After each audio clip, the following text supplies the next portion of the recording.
Hello, everybody. Welcome to the TriStar Gym channel. Today's episode, I want to be talking about RDR versus Whitaker. What a great fight. I was so confident for Whitaker.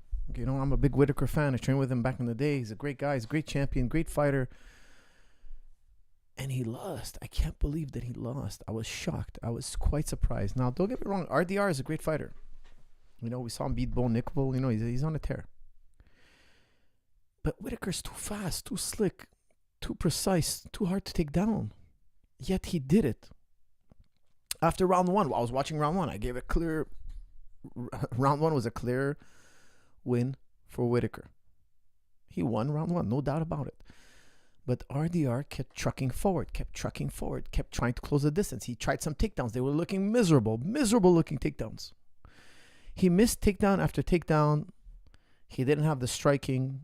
He kept trucking forward. Whitaker was tagging him. Whitaker was circling. He was looking really good. And then Whitaker started to slow down. Whitaker even drops him. RDR tries his famous knee, throws a knee, gets cracked, gets countered hard by Whitaker, gets dropped. Yet he gets back up like a zombie. He keeps trucking forward. He keeps trying to shoot. He keeps trying to clinch. He keeps trying to tie up Whitaker. Whitaker, in my opinion, looked a little smaller. Okay, physically smaller. Now, Whitaker is a big, strong guy, but in middleweight, he's not the biggest. He's strong. He's very strong. Okay, we saw him fight Yoel Romero. Even Yoel Romero couldn't hold him down. RDR kept going forward, and then he started landing that knee. Goodness gracious, that knee, the same knee he hurt Bo Nickel badly with. He seems to have a very powerful, strong knee. All his punches look... None of them look dangerous. RDR's punches didn't look dangerous, except in the clinch. Maybe he's busy in the clinch. I'll give him that. But that knee to the gut, which allowed him, facilitated him to keep trucking forward and wear down Whitaker. And I think at the end of the day, Whitaker got tired. Let's look at his. He has 14 submissions wins. RDR has 14 submission wins. He's 7-2 in ONE FC. He lost to that big guy with a double belt, the double champion. He beat Whitaker by split decision. It was very close, but guys, I gave it to RDR. And I hate saying that because I love Robert Whitaker. I love him. I think he's a great human being. I love the guy. He's a great champion. He's a great fighter. He's a legend in the sport. I was for sure certain he was going to beat RDR, especially after round one. But for some reason, I think he got a little bit tired. In a rematch, I'll pick Whitaker again. I just felt he got tired. Why did he get tired? That's the question. And RDR, his striking, guys, I got to tell you, I was not impressed with his striking. It's his ability, his heart to move forward. An exception. He has one good strike, that knee. And now everybody knows about that knee. He hit Whitaker to the gut, and he hurt Whitaker to the gut. I'm looking here at his wins. Okay, he beat Mir Chart. Okay, that was an arm triangle. Kevin Holland, rear naked choke. Bo Nickel, we all saw that fight. Knee to the body. He just kind of like... He just put the pressure on Bo Nickel. Bo Nickel seemed to be fading even after round one. Bo Nickel tried to pull Bo Nickel pulled a guillotine, if I remember correctly, or something like that. He tried to choke out RDR. I thought that was a huge mistake. He went in his wheelhouse. Big mistake. And then guess what? He starts to slow down. Round two was just RDR, his knees, his clinching. And then he was able to TKO Bo Nickel. And Bo Nickel was one of the biggest prospects. Everybody keeps talking to me about Bo Nickel. And guys, don't get me wrong. I still think Bo Nickel is a really dangerous prospect. He's a really, really good fighter. But at one point, Bo Nickel was like, "Oh, I'll beat Khamzat really easy. I'll beat them all easy." He was on his high horse. And RDR was like a formality. Oh, RDR was supposed to get crushed. I wonder what the odds were. Let's see. I'm really interested, actually, because I rarely look at the odds. Okay, but Bo Nickel versus RDR odds. I'm just curious. What did people think? Because, I mean, everybody was just telling me, oh, Bo Nickel's going to crush him. Let's see here. It was just a minus 200. Oh, no. Here we go. Look at this. On November 17th, he was at minus 910. That's huge. That's colossal. That's massive. But he opened at a minus 200. And from what I'm seeing here, it doesn't say closed, but it says open minus 200, which is not that big of a deal. He was a favorite. Bo Nickel was the favorite. But if he closed at minus minus 910. That means everybody was betting on Bo Nickel. Everybody's betting on Bo Nickel. Like, you have to put a lot. People are putting money on Bo Nickel, and they're like, hey, man, you got to put $910 now if you want to win $100, because we're so worried that this is going to go down this way. You're going to have to risk $900 to win 100. It was a bad.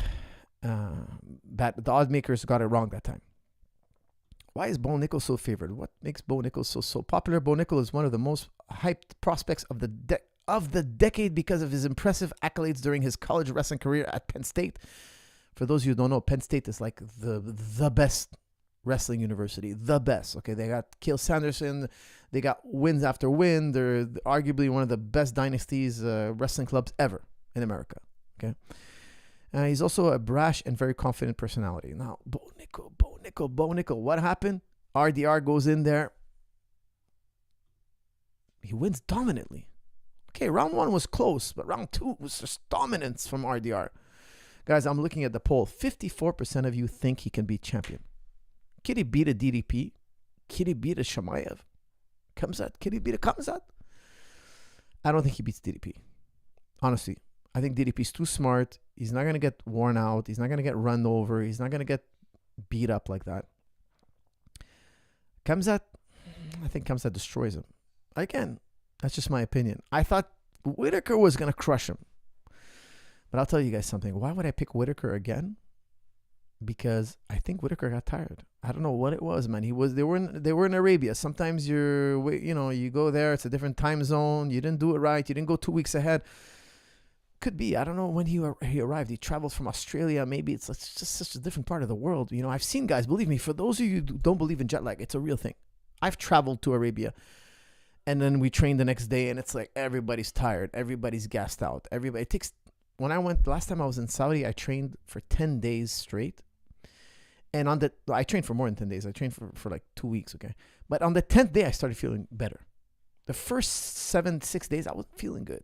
You know, I'm not a trained fighter, but I was training with the guys who were, doing drills.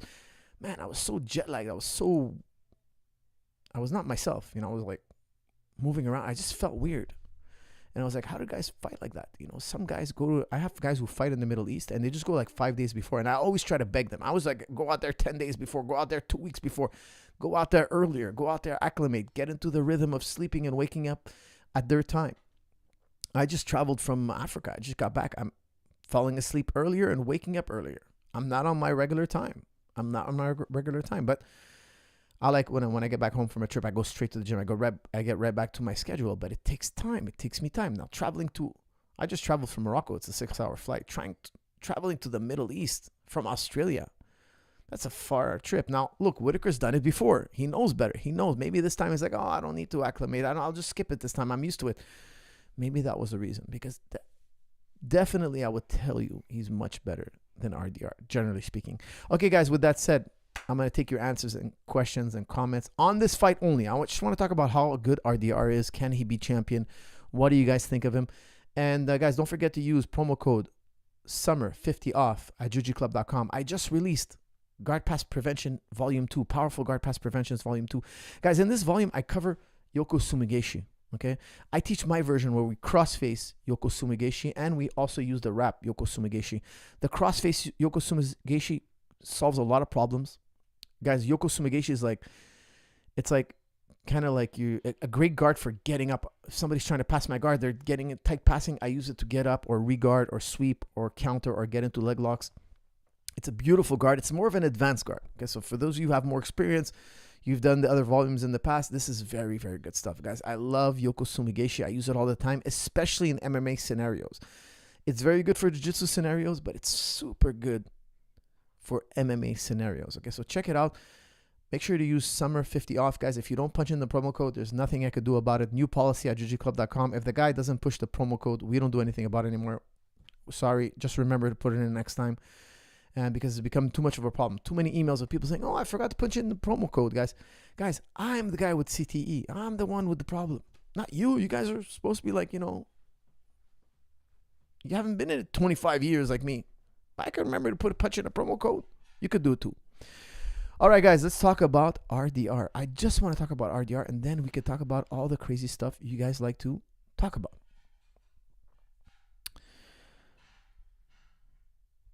We all know Shavkat is a real king of middleweight. That's from Coach. Coach, I will tell you something.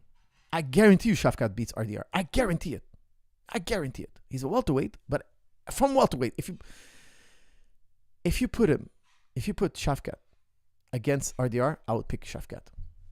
Look, I think RDR he surprised me. Okay, he really surprised me. I was really impressed with his fight against Bo Nickel. I thought he would do better against Bo Nickel than a Whitaker, because Bo Nickel, he's not been tested. He hasn't been in the deep waters where a guy's not going down after you hit him once or twice. He's in your face. Whitaker has been tested time and time again, and he's passed with flying colors. He lost twice to Adesanya, but he's been there with the top guys. Like, he could take shots from the top guys, including one of the best pound-for-pound middleweights ever. I think Adesanya would have annihilated RDR, annihilated him. Whitaker has proven himself time and time again. He fought Romero twice, man. Twice. The hardest, probably the most impressive athlete in the history of martial arts, Romero. He fought him twice. The fights were controversial. They were close, but still, he fought him twice. He did 10 rounds with the man. He lived to tell about it. He's made of metal. How did RDR break him? I'm quite surprised. It's that knee, the clinching, the non-stop blood and guts pressure. I'll tell you something. RDR's got guts, man, because he got floored by Whitaker. He got floored. He didn't even think twice. He got up like a zombie and started pressuring forward. Never beats Khamzat. That's from Quarty. Quarty, I would tell you, I don't think he beats Khamzat either. I don't think he beats Khamzat, no. I much agree with you. Coach, can you watch my fight and give me my brief dialogue of what you think about it? That's from Devin. Devin, post it. Put my name in it. Coach reviews fight. YouTube, post it on YouTube. And I'll do it later in the show. So keep asking me about later in the show. Right now, we're talking about RDR. He is big, Coach. Yes, I did notice he's big. That's from AI. AI, you are correct. RDR look much bigger. Now, I don't think Whitaker is the biggest middleweight. He used to fight at welterweight. I trained him when he fought at welterweight. He had one of the, I'll be honest with you guys, he was stuck between middleweight and middleweight and welterweight. I did a weight cuts with Whitaker. I'll tell you something, he's one of the hardest weight cuts I've ever seen. He's a big welterweight, but a smaller middleweight. And then when he made the jump to middleweight, I think it really was a very good decision, because he was killing himself to make welterweight. It was a very difficult thing. And he's a naturally powerful guy, but he was young. So he was making middleweight, then he was kind of filling out. He was getting thicker. He was very young when he started fighting in welterweight. I think he was 21 or something. He was still filling out. As you get older, you mature, you're training, you put on a little muscle. You could tell he was a great talent. He was going to go far, but he was killing himself with those weight cuts. RDR was even bigger than, I would say, Adesanya. Maybe he looks thicker. Maybe not as tall, but thicker. I think it was the body shots. That's from Tom Black. Yes, the knee especially. I think the knee really hurt Whitaker. Sometimes you fight a guy, he's not a great puncher, he's not a great kicker, but he's got like a really good elbow. Like that one elbow could put anybody out. Well, you got to be careful. You got to kind of figure that out before the fight if you can. And now I think we all know, because when he hit Bo Nickel with the knee, you saw the impact. You saw Bo Nickel react. But it's like Bo Nickel, we don't know how much shots he can take. We don't know much about Bo Nickel. Whitaker's been hit by the who's who. And he, for the most part, was able to survive it. If the Ritter hits a guy like Whitaker with a knee and Whitaker reacts, we know. Look, Bo Nickel is a tough guy, but we didn't see him take big shots from guys we know hit hard and survive it. We've seen that at Whitaker. Now that we know that knee can even hurt a Whitaker, a Robert Whitaker. Well, now we understand why it hurt Bo Nickel so badly. He has a good knee. Now I think everybody's gonna know it. But he doesn't have any boxing. He doesn't seem to have dangerous boxing outside of the clinch. And in the clinch, I wouldn't say it's devastating. I would just say it's busy. He's just very busy. They look like they were in two different weight classes. That's from Coach Prejam. Coach Prejam, I would tell you, I agree. They did look very different in size. Have you ever done a seminar in Morocco? That's from Al Ghali. Al Ghali, I would love to, but I was very busy in Morocco because I'm training pros when I'm there at that time, because I'm working with professionals. So it pretty much takes up my day. I had my family with me, so I was kind of like training professionals and going hang out with my family.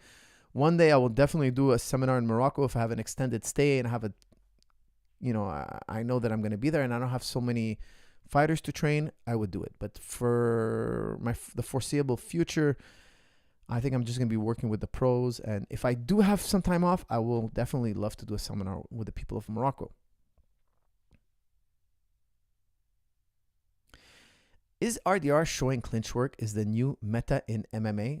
That's from the Moshas. Well, I think the king of clinch was Reinier. I think he's the one who was the best at it. And he showed us how important it is and how effective it can be. But RDR is just reviving it. He's just reviving it. And, man, he's making it work. Now, can he clinch Khamzat Chimaev and DDP and get them to wilt and all that? That would blow my mind. That would blow my mind if he can do that. I don't think he can. But he did it to Whitaker, and that still surprised me. But Khamzat has more wrestling pedigree. DDP is too big, too strong. He's a gorilla. You're not going to bully him in the clinch. That'll be insane. Remains to be seen. That will shock me, guys. And believe me, if he can do it, I will come out here and praise him. Because that would shock me. Because DDP is massive. You saw how he threw Whitaker. He headlocked Whitaker, brought him to the ground and subbed him. Like, he's a strong man. He jumped on Adesanya's back and wrapped up a choke. He subbed almost every guy he's ever fought. Outside of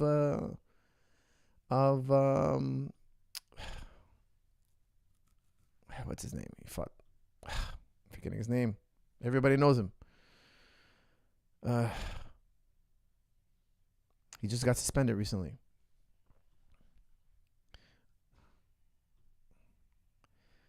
Okay, let's see here. Who else we got here?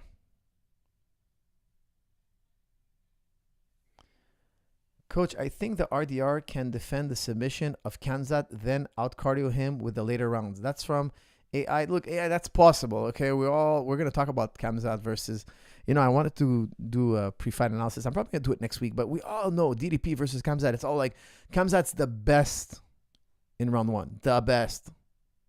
Like, you don't want to mess with him in round one. But then we've all noticed that, hey, he seems to wilter, he seems to slow down, he seems to get sloppy. All that talent, all that explosiveness, all that power, all that precision he has in round one quickly dips. And we all know, we're all thinking it. If he doesn't finish DDP in the first two, it's probably going to be DDP turning things around. We all know it. We don't need a super special analysis, but I'm still going to do it, and we're going to have fun with it. And I'm not going to get all technical about it. We're going to talk about other things too, but we all know that part. I think we all know he's a front runner. He's super dangerous in round 1 and 2. And if the fight was only 5 minutes, if MMA fights were only 5 minutes, imagine the state was like, hey guys, okay, this is a dangerous sport. We're only allowing you 5 minutes. Khamzat would beat everybody. He would probably have 3 world titles. Three different weight divisions, because he would cut hard, and he, even though he killed himself in the weight cut, he only has 5 minutes. Nobody beats this man in the first 5 minutes. But we'll talk about that another day. Right now, I want to focus on RDR for a little bit. RDR versus GSP, just joking. Guys, I'll tell you something. Prime GSP versus Prime RDR, even a middleweight, GSP beats him. Even a middleweight. Okay, GSP was a welterweight, and he also won the middleweight championship. He beat Bisping. But even giving RDR the weight advantage, I'm telling you guys, GSP would never slow down. He wouldn't even let RDR clinch him. RDR would have almost zero chance of taking GSP down. Almost zero. And even if he got GSP down, it wouldn't be a big deal. GSP has great jiu-jitsu. Get back up to his feet. He would sweep him. He would choke him. He would razzle-dazzle him on the ground and get back up to his feet. Okay? Now, I'm telling you, it wouldn't be long before GSP takes RDR down and puts the pain on him, puts the pressure on him, the top game. I would be very confident for GSP in a middleweight fight versus RDR. I'd be very confident. Whitaker seemed to gas out against RDR. I think the clinch work and the size tired him out a lot. That's from the Mohas. The Mohas, I agree with you. And I also think maybe it was traveling from Australia to Arabia. Maybe he didn't go out 2 weeks before. He didn't acclimate. I don't know. I haven't spoken to him about it. But next time I do bump into him, I'm going to ask him that. I'm asking, hey, did you go out 2 weeks before? Because I'm telling you, Whitaker is in good shape. He's a hard hitter. He's hard to take down. He's very seasoned on the ground. He knows how to get back up. He's very well schooled. And obviously, he's world champion. He was world champion. He didn't seem like himself. But not to make any excuses, guys. RDR, I'm here praising RDR. I'm telling you guys, he blew my mind. I didn't think he could win this fight. He won it. I want to congratulate him. I want to tell him, look, you impressed me, man. He really impressed me. He found a way to win. Slam Coach, do you think it's worth to travel another country for training for long-term BJJ and wrestling for 28-year-old man? That's from Hassan. I think so. Look, if you have the funds to do it, I think it's a great experience. I would definitely do it. Okay, but that's off topic. Hassan, you know better. I think you're a regular on the show. So I'm going to give you a quick answer, but I want you to focus on this fight. We're talking about RDR specifically. How do you block those knees to the body? That's from Big John Studd. Big John Studd. That was a old school WWF wrestler. Big John Studd. I remember I used to watch it when I was a kid. Big John Studd, famous wrestler. Big John, I would tell you, look, you got to not let the guy clinch you. That was number one. And if you're in the clinch, you can use your foot as a wedge to block knees. Now, the downside is if you block the knees using the wedge, the classical Muay Thai wedge, because the Muay Thai guys will grab your upper body and then they'll put their knee as a wedge. So when you knee them, it takes away all the sting. If you do that against a wrestler, he can drop down and grab your leg. So now you're stuck in a bit of a dilemma. Do you block the knee, risking single leg? Or do you keep your 2 feet on the ground and just let the guy give you knees? Okay, no. It's a bit of a dilemma because obviously Whitaker doesn't want to give up the leg because RDR has a good single leg. He's really good on the single leg. He's good against fence wrestling. He used that single leg to take you down or turn it into a body lock up against the fence. Okay, so when he grabs your leg and you're leaning on the fence, he's going to pull you. He's going to kind of like off balance you a little bit. Then he's going to lock his arms around your waist. Very similar to what Damian Maia used to do back in the day. That single leg could lead to a body lock. And now that body lock could lead to a takedown, which is bad news. So the whole clinch thing is not as bad as being, in my opinion, is being body locked and taken down by RDR. So if I was coaching Whitaker, I would tell him, look, if he clinches you, crossface, you can use a crossface. Okay? You can use a reverse crossface and circle off the fence. And when you create a circle, there's a force, okay, like a centripetal force. It detaches you. So whenever somebody clinches me, instead of wedging my knee between his hip and my hips, what I do is when they clinch me, I block them in a certain way and I circle. I start creating a circle. A guy who was really good at that was Krokop. Notice Krokop. Whenever wrestlers would clinch him, he would always circle. Now, I want you to go into the practice room, have you and your partner grab each other and start circling. You're going to see the circling action is going to disconnect you two. It's going to disconnect. Think about like if you had a yo-yo. You know, you unravel the yo-yo and then you start swinging the yo-yo around, right? The yo-yo wants to fly off in a direction, right? It wants to separate from you. If you let it go, it's going to separate. Well, the same thing happens when two people clinch. That's how I always tell people. Like when we clinch, I take a circular step immediately. Why? I want to disconnect from the clinch. Now, the downside, and there's a downside to every answer, is if you circle and he foot sweeps you, you're going down. So me, when guys clinch me, I frame, and I circle one way, and then I circle the other way. That way, he never knows which way I'm going to circle. I kind of fake one way or the other, and I find an opening because he can't foot sweep me on both sides. So when I go right, I feel he's foot sweeping me. I'm going to go hard left. I'm going to change the other way. So when you circle, you have to be careful of the foot sweep. You have to be aware of it. You have to know that it's there. If he tries it, you got to go the other direction. You can't commit blindly. Now, every answer to the clinch has a negative. Okay? There's other things I like to do. I like also to chop the hip. That's also in my... I covered the chop in my overhooks made easy. Guys, get that. Make sure you get that video. You have to have a good overhook system. When the guys underhook me, I chop the hip. If I chop the hip, he's not landing any knees. I can actually land the knees. So there's a lot of solutions, a lot of possibilities, but you definitely don't want to stay in the clinch long with a guy like RDR.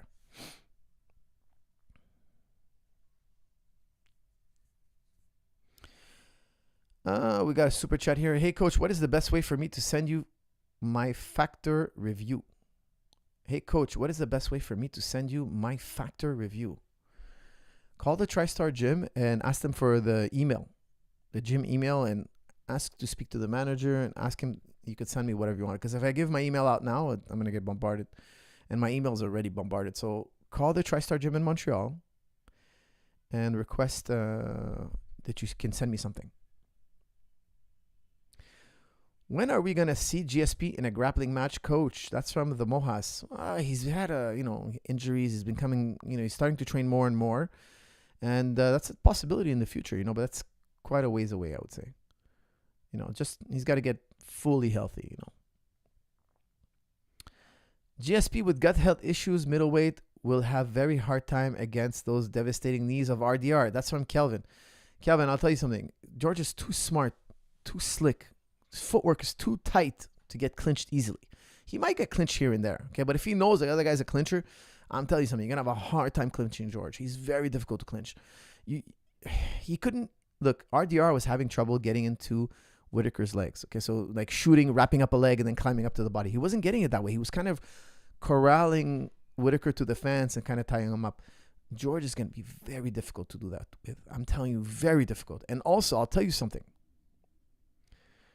If RDR just tried to corral a GSP up to the fence, like a GSP in his prime, when he was in shape fighting, he's not preparing for fights, right? He'll get double-legged. Like GSP will put him on his back. So RDR pursuing George too hard will get double-legged into a knee tap or body. Like he'll get put on his back.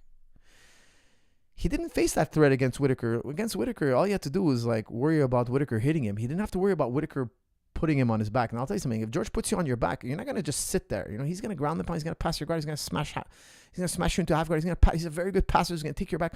Like he was also dangerous on the ground. So he's going to have a double threat to deal with. He can't just blindly pressure George St. Pierre. If you pressure George too much, you end up on your back. And that's not a good place to be with George. Okay, guys, we are still at 51% saying that RDR can be champion. RDR will be champion if he so desires. That's from CO. CO, I don't know, man. He's going to have to get past DDP or Shamaev. I think he needs one more big win. Now, who should he fight next? That's another great question. Like, who could he fight next? Could you imagine if they put him against Nasruddin and he beats Nasruddin? I don't think he can. Believe me, I'd pick Nasruddin over him any day of the week.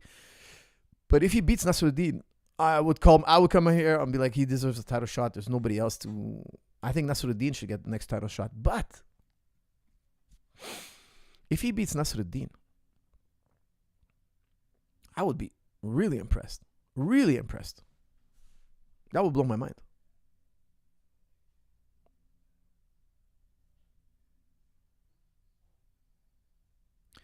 Hey, coach, why is your guard retention sold out? Hold on a second.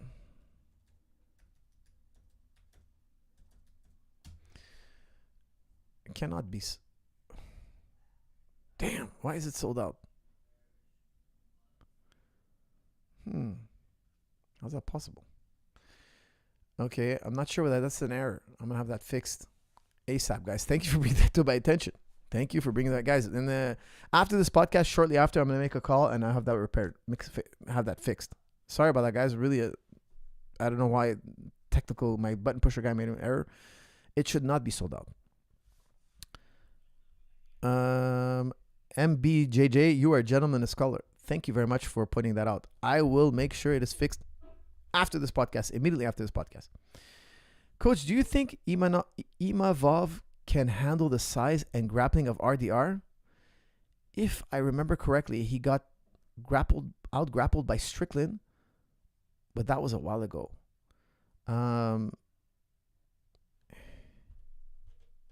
I didn't see that fight. I didn't see Imavov versus Strickland. I didn't see it. I'd have to go back and look at it.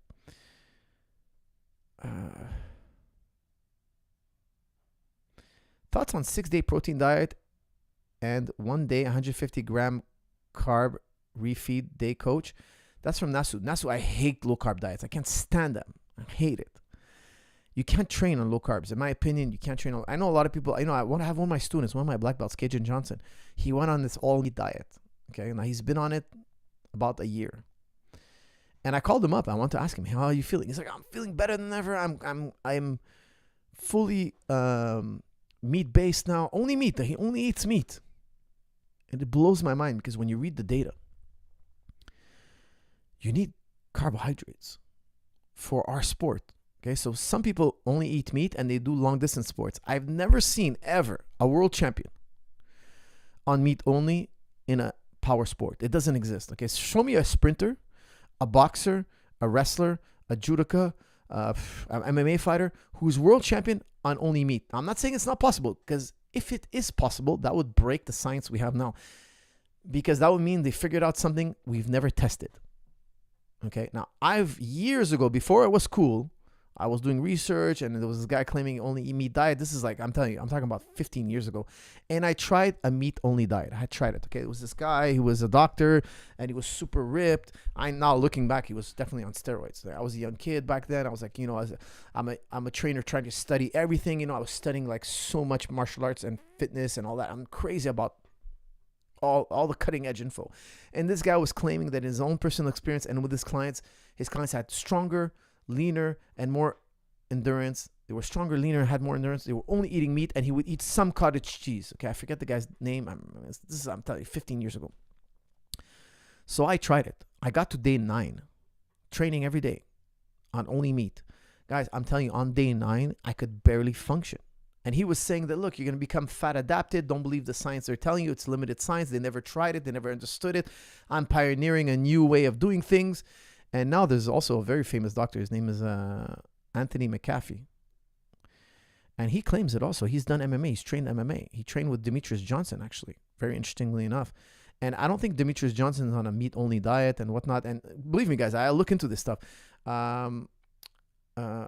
Michael Chandler was saying he went on a meat-only diet. But then you look at his performances. He's actually dipped. His performances have dipped.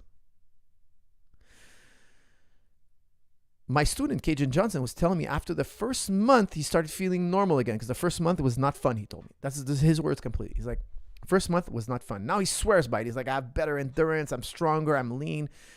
Okay, I can get lean too, but am I going to feel good? I believe me, if you only eat meat, I know you'll be lean. That doesn't surprise me. You'll be lean.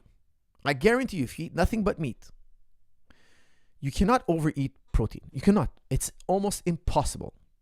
If you strictly just eat meat and salt, guys, meat is the most satiating food, and you can't possibly overeat it. Like, you'd have to be a freak. I can't even fathom somebody overeating protein. Maybe there's a few people out there who can do it. Maybe they're gonna hack it somehow. But I'm telling you, it's very difficult, and it gets boring eating meat. I got to day 9, guys, and I'm telling you, this is 15 years ago. Yeah, I lost some weight. Sure, I got shredded. Sure, I got lean. Sure, but I felt like crap. Every practice was getting harder and harder. My student is doing it right now. Cajun Johnson actually just fought a pro fight recently. And he told me he's feeling amazing. I just can't stand all meat diets. And guys, if you ask me what's my favorite food, I'm going to be like steak. Guys, I'm a steak freak. I love steak. I eat steak all the time. I'm all about the science of how to cook the steak and like how to get it perfect. Like, I'm crazy about barbecue. I'm telling you, if I eat steak, only steak twice a day for 10 days, I'll lose my mind. I get sick of it. I heard Joe Rogan did 30 days and he was like, it got boring. Food eating was boring. For sure, you can't eat rib steak every day for 30 days, twice a day, 3 times a day, breakfast, lunch, and dinner. It gets boring, man. But you'll get lean. Now, I do believe it's possible that the science has overlooked becoming fat adapted on meat. It is possible. I just haven't seen anybody prove it at the highest level. Did Michael Chandler, ruin his career by going meat only? Let's look up if we can find when he went meat only. Michael Chandler carnivore diet. Let's see here. Michael Chandler carnivore. Oh, okay, here it is. Hold on. Michael Chandler's diet is not a strict carnivore diet, but he incorporates many aspects of it, emphasizing high protein, high fat foods, and limited carbohydrates. He has experimented with eliminating starchy carbohydrates like bread, pasta, and potatoes for periods, even before a fight. Now, with Paddy Pimblett, you saw him fading. While he includes meat and vegetables, he's also incorporating fruits and vegetables, including those in protein shakes. He prioritizes nutrient-dense foods and avoids foods that might upset his stomach, especially leading up to fights. What do cardiologists think of carnivore diets? The carnivore diet has a patchy evidence Oh, listen to this. The carnivore diet has patchy evidence at best. It can increase your LDL levels, which isn't what you want with cardiac patients. The only diet with good evidence are the Mediterranean diets for lipids and the DASH diet for BP control. Okay, I'm not going to get into all that, but what can I say, man? I know guys who say, oh, I'm on the carnivore diet, and then I catch them eating all sorts of things that are carnivore. They do it for a while. They get a little lean after 7-10 days. They start eating. I have many students who've done it. They lost a lot of weight, and they tell me, look, for 2 days, I just pig out. Then I go back on the carnivore. I have one student of mine. He lost maybe like 50 pounds on the carnivore. But he's training recreationally.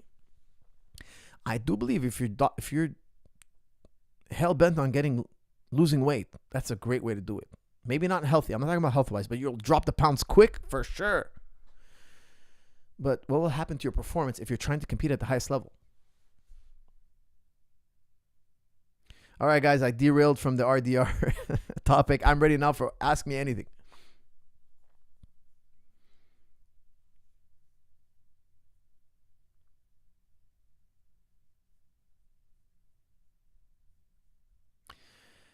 This one is from Danil.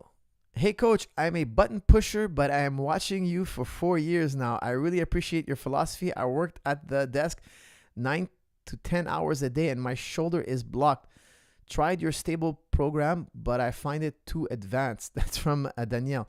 Danielle, in the Strong and Stable, I have the broomstick workout. Okay, so you grab a broomstick and you work your broomstick. Okay, it's really good. It's not too advanced. It's impossible. That's too advanced. It's impossible. The Strong and Stable shoulders is made for everybody. Okay, the advanced part is the Turkish get-up progressions. That's at the end of the video.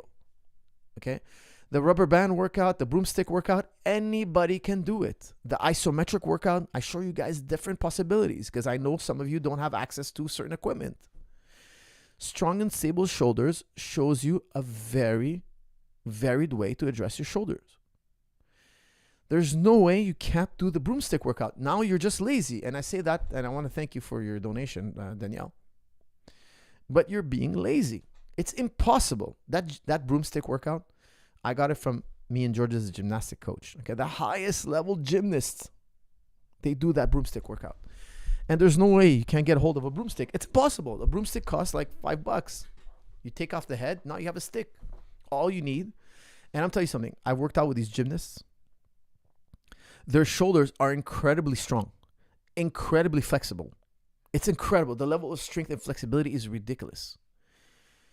And we used to do a broomstick workout before the lifting, body weight lifting, all sorts of crazy lifts.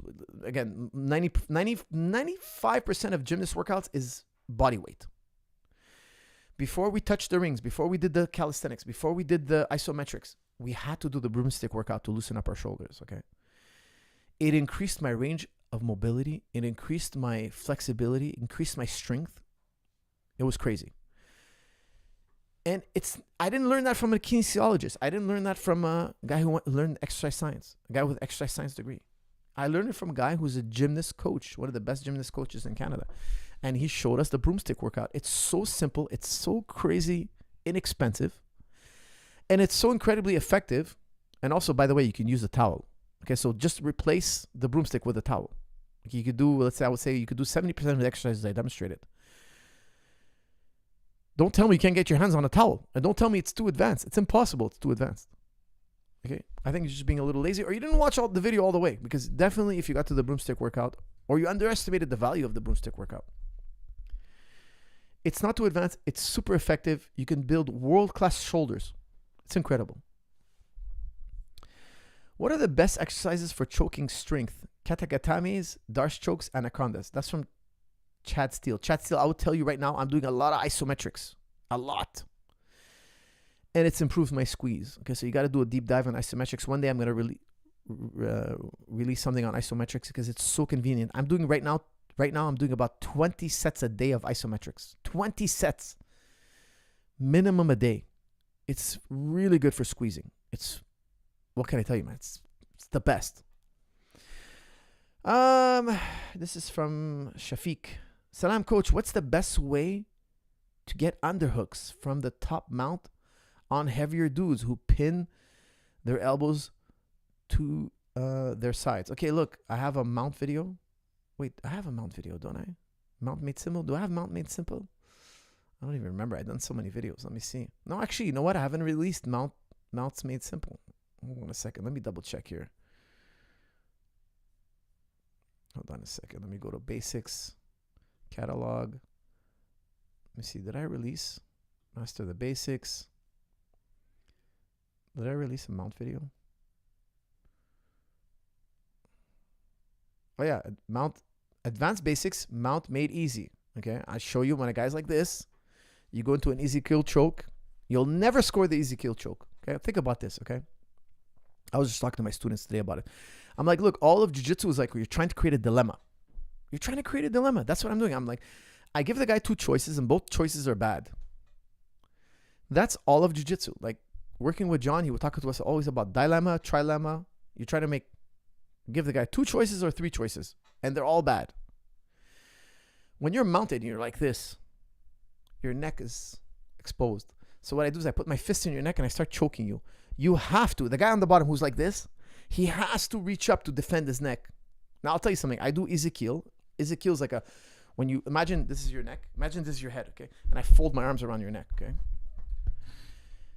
Even if it's the guy's first day of jiu-jitsu, he's going to reach to free his neck because his alternative choice is to just tap out or get put to sleep. Now, I'll tell you something. I do Ezekiel from mount all the time. I've never tapped a single guy out. So why would I do that move? Well, I'll tell you why. He either taps or lifts his arm. Now, I'll tell you something. 100% of the time, everybody, whether he's a black belt or a white belt, decides to lift his arm. The white belt lifts his arm. The blue belt lifts his arm. The purple belt, the brown belt, the black belt. Whether it's his first day of jiu-jitsu or his 10th year of training, he's going to lift his arm. You know why he's going to lift his arm? Because it would be ridiculous to tap. He's going to try to free himself. When he tries to free himself, he has no choice but to lift his elbow away from his body. When he does so, I start to pinch it to his head. So this is how I solve that problem. When somebody gets like in this position like so, I start choking their neck with the Ezekiel. Guys, hold on a second. I got some noise here in the house. I got to check on it.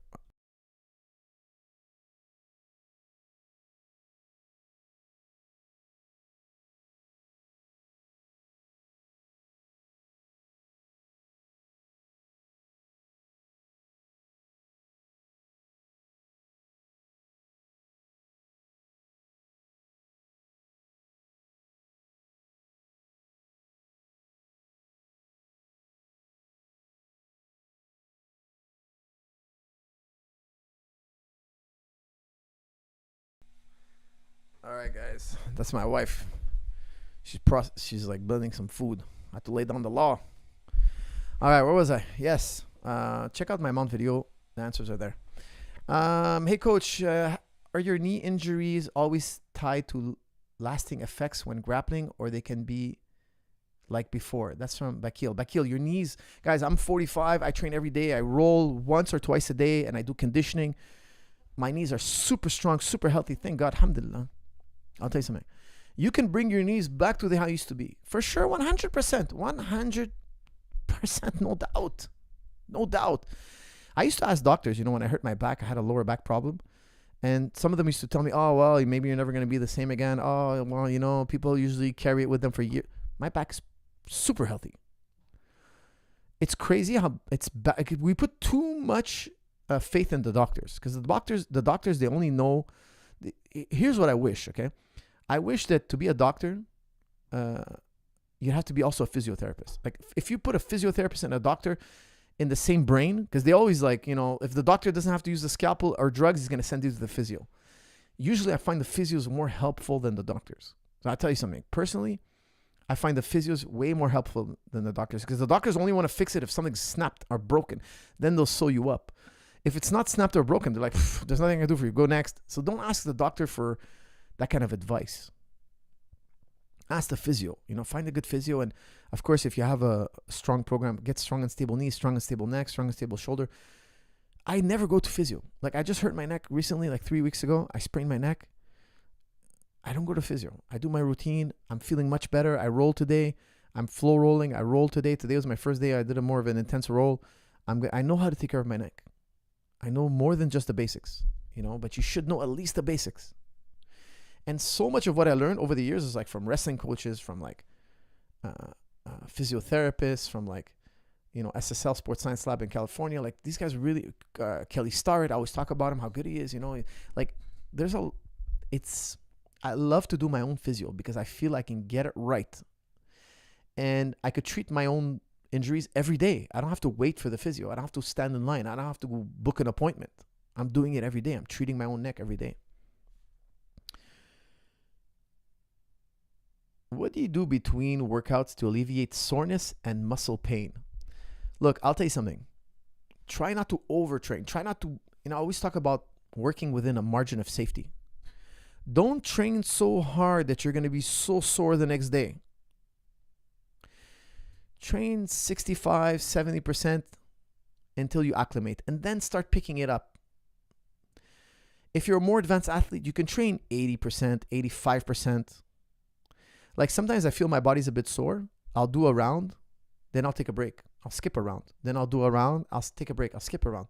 So instead of doing 3 rounds in a row, I'll do 1 round, take 1 round off, do 1 round, take 1 round off. And I'll give my body a little bit of a break. It's all about getting your body in that zone where you're not overtraining and you're not undertraining. Okay, now some days you're going to have to pull back on the gas. Okay, so sometimes I train 3 rounds in a row, take a break, do 2 more rounds. And sometimes I do 1 round, take a break, 1 round, take a break, and call it. Some days I just go in and I do technique. That's it. I don't even roll. So you got to listen to your body and give your body time to heal. Because if you train really hard and you're sore, and then you train really hard and you're sore, you're for sure 2 things are going to happen. 1, your progress is going to dip. You're going to feel like, I always make mistakes. I'm always trying things and they're not working. You're going to get very frustrated in the practice room. You're going to get very, very frustrated. And you're going to get injured, I guarantee you. X7, to lay down the law. Love it. Guys, you got to lay down the law, man. Got to lay down the law. All right, here. Where are we at? 48 minutes. All right, we're doing pretty good. Hey, coach, how do you get more comfortable with getting punched in the face? That's from Louis. Louis, well, I would tell you definitely work on your defense. You don't want to get comfortable getting punched in the face. It's not something you want to. I think what you're trying to say is like, how do you get over your like twitch? Like beginners, when you put them in the ring, they start twitching. Like they like, instead of doing blocking, covering, shielding, slipping, they kind of like have this freak reaction. Okay, I really, really highly recommend you do touch sparring. You build experience in touch sparring. So if you make a mistake, you don't get cracked. You don't get hurt. So I teach guys, when guys come to TriStar Gym, of course, they do technique, they drill, and then they have to do touch sparring. If they go in the touch sparring class and they do the develop experience, then they can go to the sparring class, the professional sparring class, advanced sparring class. You need an invitation or you need prior experience. Okay. If you're a beginner and you want to sign up to the pro class, I won't let you. You can watch, you can train on the bag, but in the bag area, but you cannot spar because you're gonna get hurt here. You have to go to the touch sparring class. Now we have touch sparring 4 days a week. Like there's a lot of touch sparring. It's super important. I'm a big believer in touch sparring. I've seen guys train world class levels. They only do touch spar. Why? Because you can make a mistake and not get hurt. Now, if you only did touch sparring, I think you'd probably develop techniques that don't make sense and you think they work, and then you get into a real fight and you get crushed. Okay, so you need some full contact sparring to keep you honest. And then the touch sparring, you can kind of work those honest techniques, the techniques that you tried in full sparring and they worked. But you don't need full sparring all the time every day, because you're gonna end up getting, CTE, and you're gonna end up like, you're going to end up injured. You're going to end up a little slower than usual because your reflexes, you can only take so many hits to the head.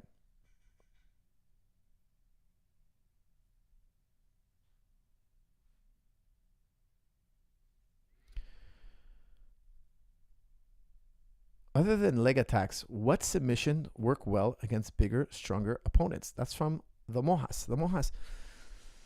I will tell you, rear naked choke is great. Rear naked choke. Armbar is very difficult. Kimura is almost impossible. Arm triangle, forget about it. It's very difficult. If the guy, we're talking about significantly bigger, like if somebody's like 25, 30 pounds bigger than me, arm triangle is ridiculously difficult to do. I would tell you guillotine is possible, but that's also very difficult to do. It's really the leg locks. Now, you're taking away leg locks, I would tell you the real other thing is if he gets tired, I'll jump on his neck from rear naked choke. Now, the other techniques are possible. Yes, they are. I won't say it's not possible. If the guy's a goofball, he doesn't know martial arts, it's very possible. But if the guy's even a little bit trained and he's much heavier than me, like 25, 30 pounds heavier, I like to go for the legs. Okay, so I heel hook them. I find because they're so big, it's easier to heel hook them than somebody my size. It's actually easier. And, if they're like a guy who does a lot of squatting, he's a strong guy, I find their legs are so stiff that they're so easy to break. Like, it's crazy easy. So why wouldn't you go for it? It's like the low-hanging fruit. But outside of that, just as a thought experiment, I would say rear naked choke. Wait till they get a bit tired and choke them out. Hey, Coach Zahabi, what would be the number one piece of advice you'd give as an aspiring sports coach who is looking to make coaching a successful career? That's from Zizou Football. Zizou, I would tell you, master the martial arts. Like, become a student first. Don't try to be a coach and you're not a student. That's really a bad idea. Get your black belt, spend a lot of time in boxing gyms, Muay Thai gyms, travel to Thailand. Like, really, you got to spend 10 years cultivating a lot of knowledge and then pass it on. Don't just be like, oh, I'm going to watch tutorials and watch videos and I'm going to be a coach all of a sudden. Maybe if you're in a small town, and there's nothing going on and you want to start like a garage or a martial arts club and kind of like you're a blue belt level and there's nobody else around, so it makes sense, that would be an exception. But if you're in a major city and jiu-jitsu is pretty much everywhere now, MMA is pretty much everywhere, I would tell you don't do it that way. Like, master the martial arts. Become an official black belt first. Be a guy who spent a lot of time in the boxing gyms, sparring and all that. Like, get that knowledge because there's so much to learn. You won't understand how to coach unless you've been through it. Hey, Coach, I think you underestimated RDR's grappling skill. He went to a draw against Andre Galvao in a grappling match and also did very well against Ratulo. That's from Jonathan. Let me tell you something, okay? His match with RDR, he was very defensive. Don't get me wrong, I was impressed, but he was bigger than RDR and he was running a lot. Like, he was very defensive. He didn't engage RDR. He was mostly wrestling. Galvao had a hard time taking him down. Now with Ratulo is much smaller, man, and he engaged Ratulo and he got himself in some trouble. And Ratulo, of course, is one of the greats. Okay, both of them are. I'll give them. They're one of the pound for pound. Both of them are. The Ratulo brothers are pound for pound the best grapplers in the world today, but they're much smaller than RDR, much smaller. And they were giving Ratulo was giving RDR hell. Galvao had more trouble because RDR was more. He was more defensive. He was kind of doing a lot of pummeling, and then when Galvao finally got it to the ground, he didn't have much time to work.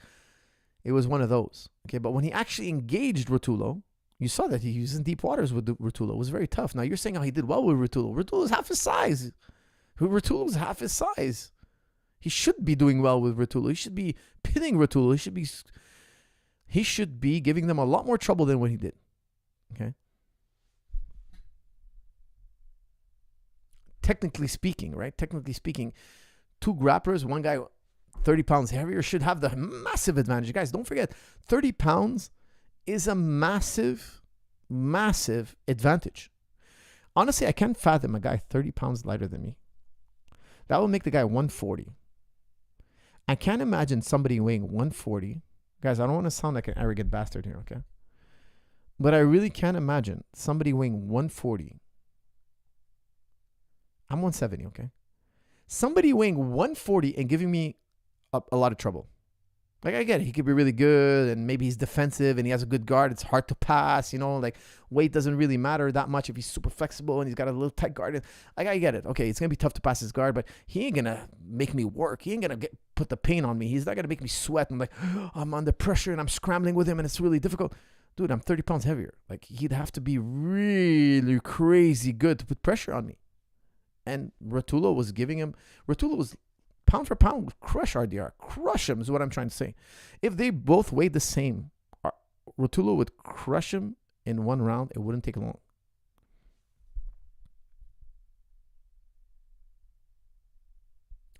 Salam, coach, is it systematically beneficial as a striker to base more your game? No, it skipped. Okay, I found it again. This is from Mamadine. Mamadine says, Salam, coach, is it systematically beneficial as a striker to base more your game around boxing, seeing humans naturally lean to throwing hands? Legs won't be neglected. How to be a complete grappler? What, you're talking about boxing. Okay, so look, Mamadine, I will tell you, I agree with you, okay? For most people, let's say you're not spending a lot of time striking, okay? So let's say, I don't know, maybe you're training striking 3 hours a week. It makes sense to me to spend more of your time on the boxing end because it takes a long time to master those kicks. But let's say you're training every day striking. Now you have a lot of time to develop those kicks. And I'll tell you something, you put two guys, both of them know how to box, and one of them is really good at kicking. That's a massive, massive advantage. Massive. Your legs are two baseball bats. Okay, if you know how to use them, they could be really devastating. I remember one of my dear friends. Okay, I was growing up with one of my friends. We used to go to college together. We used to commute together. We were very close. We were in high school together. Then we spent every day together in high school. And then we went to college together. We spent every day in college together. We took many similar classes. Very close friend of mine. And he wouldn't train. Like, he would see me go to school. I would even teach in college. I had a grappling club. And everybody would like want to come by and grapple. And he would come and I would kick his butt in grappling. He knew I was a really good grappler, but he never seen me striking. Okay, I was fighting back then, amateur, but he never watched my fights. Okay, because he wasn't into MMA at all.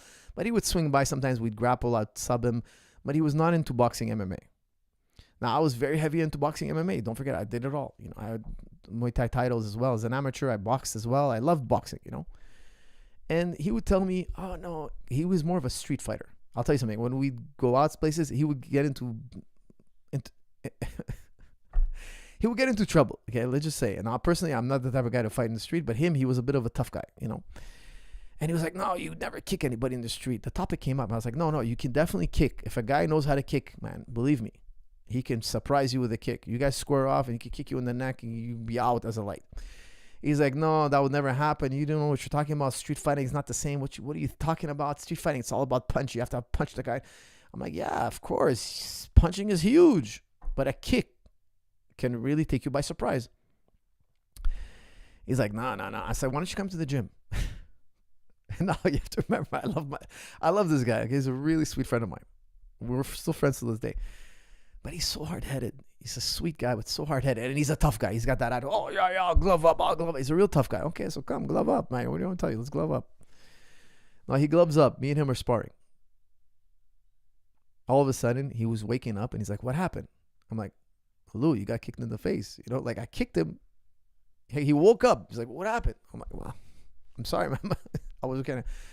I kind of clipped him on the chin with my foot. Like, I didn't kick him in the back of the neck or anything, but as we were sparring, he's never seen a kick coming. He's never seen a kick in his life. Like, he's never been in any kickboxing scenario. Now, he's a tough guy. He's been in street fights. He's a very tough kid, very tough guy. Good punch, you know, he's got power.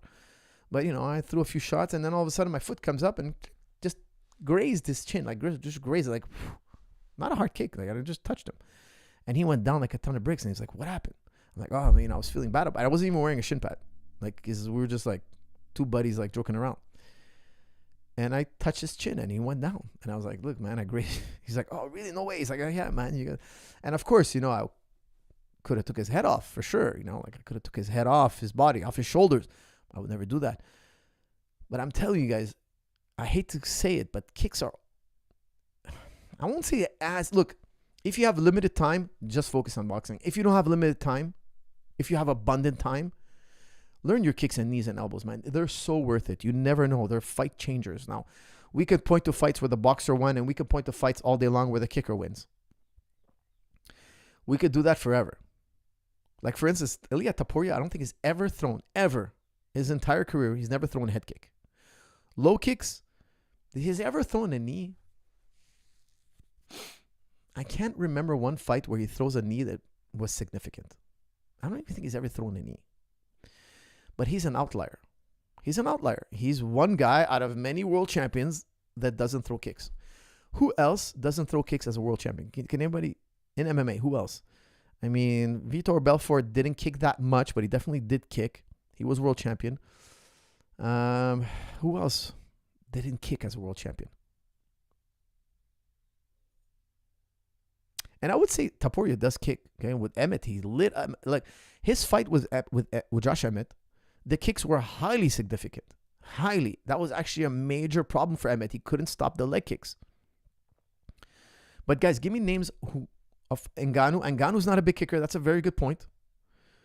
Ngannou. Who else? Khabib didn't kick much, but he did knee. You're right. He was not a big kicker. You're right. That's a very good point.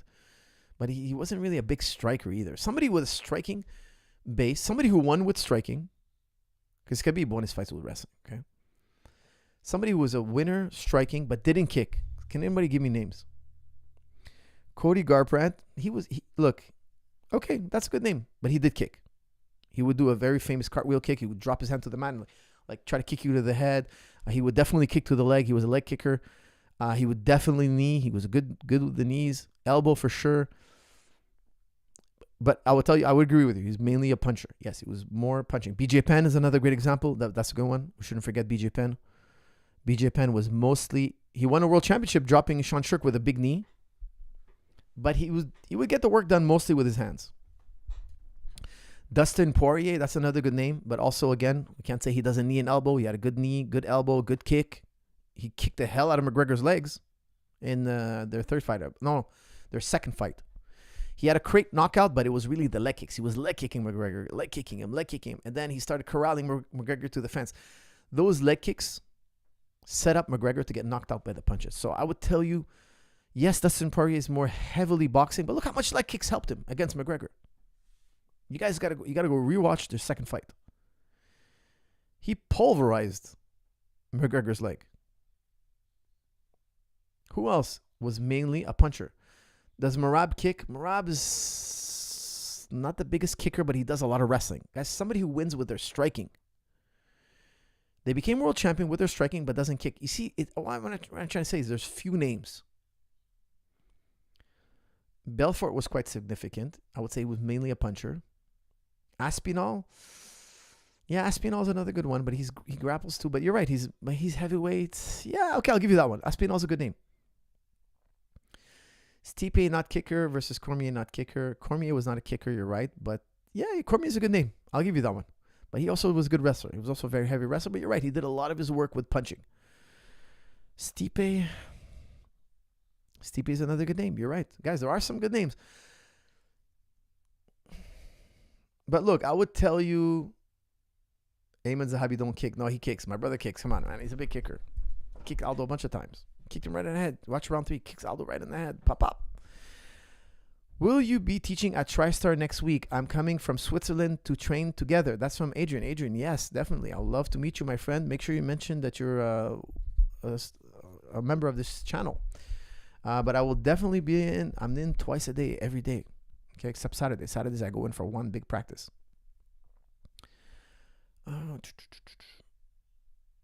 Cormier would attempt some goofy kicks sometimes. Yeah, it was more of a clinch, dirty clinch. Lots of wrestling, good knees, but not much of a kicker. You're right. Very good point. Bobby Codison didn't kick. Well, he wasn't world champion. Edson Barboza, yeah, not a guy who kicks very often. Did Holloway ever kick heavily? Yes. He had a significant back kicks. Look, I wouldn't say he's the biggest kicker, but he definitely did kick. Look, guys, I love boxing, man. I love boxing. I really recommend boxing. It's super good. But if you have the time, work those kicks in. I think that's if you're limited in your training time, focus on the hands. And you know what's crazy? You have to be a guy who knows how to punch. I don't care what your favorite sport is. I don't care if you're a world champion in IBJJF and you're a gi guy who flops on his butt. I don't care if you're Mikey Musumeci. I think Mikey Musumeci, which I'm a big fan of, by the way. I got to meet him in California last summer. He's a great guy. I would tell you, as a man, not as a competitor, he should know how to throw a punch. Every man should know how to throw a punch. Can't be that a man doesn't know how to make a fist and generate power. It can't be.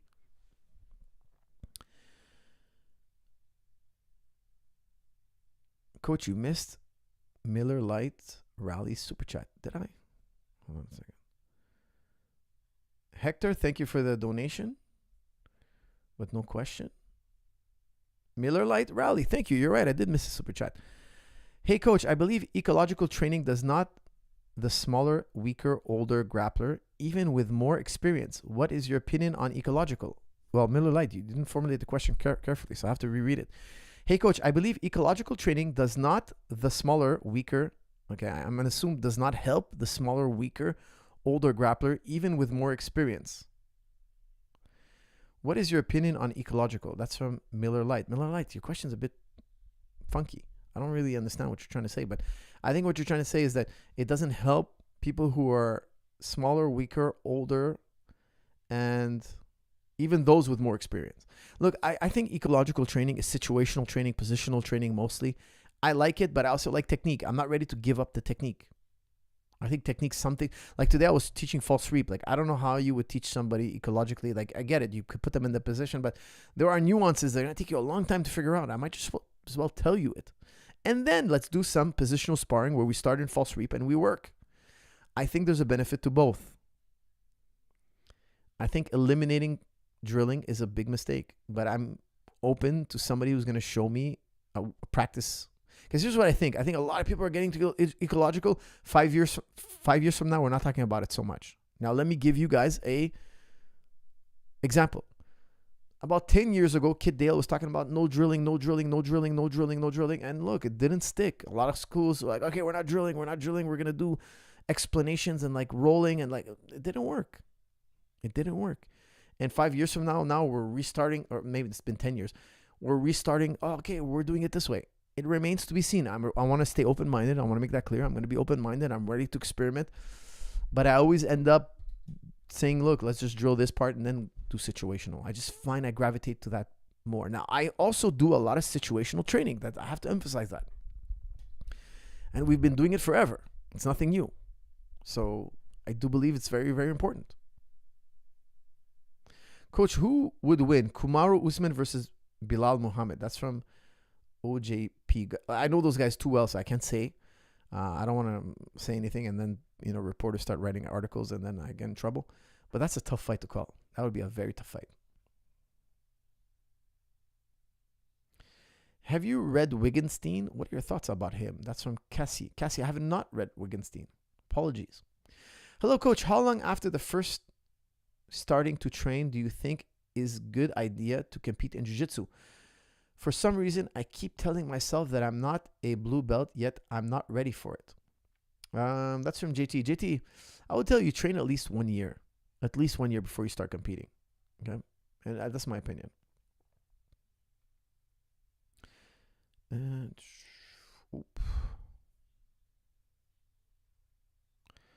All right, guys, we are 1 hour in. I got my wife here. She's on vacation, so I'm not going to do as long as usual. So, guys, we need to spice it up here a bit with the questions.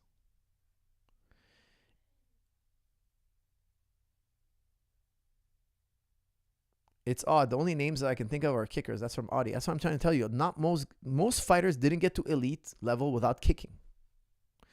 And I would classify Tapuri also as a kicker because he's thrown some very significant kicks. Like he has a great low kick. He has a very powerful low kick. It's a game changer, his low kick. His low kick, you can't just ignore it and be like, oh, he's mainly a puncher. Yes, he's mainly a puncher, but if you can't defend that low kick, and watch the Josh Emmett fight, I found that the low kick was a major problem. Robbie Lawler. Okay, Robbie Lawler, that's from Sigas. That's a good example, but I would say early in his career. Later in his career, he was a very dangerous kicker. He started developing his kicks. Earlier in his career, where he was less successful, he wouldn't kick. I'll agree with you. He had a good knee. Not a big kicker. Later in his career, as he got more successful, I think it correlated a lot with his kicks. He started kicking. And then, I spoke to Robbie about that actually. We were together about maybe 6 months ago. We were chatting at a UFC behind in the back room where we had fighters on the same card. We were chatting, hanging out, talking about, past fights and all that. And he was telling me how, like, back in the day when he was younger, he was not as open-minded to different techniques. And then he developed his his game, and he's like, so many things I've been learning later on that could have helped me 10 years ago, earlier in his career. And I was like, yeah, I understand. Many feet, like you look back and you're like, oh, I could have done it so much better. So I think even he would tell you that kicking shouldn't be neglected.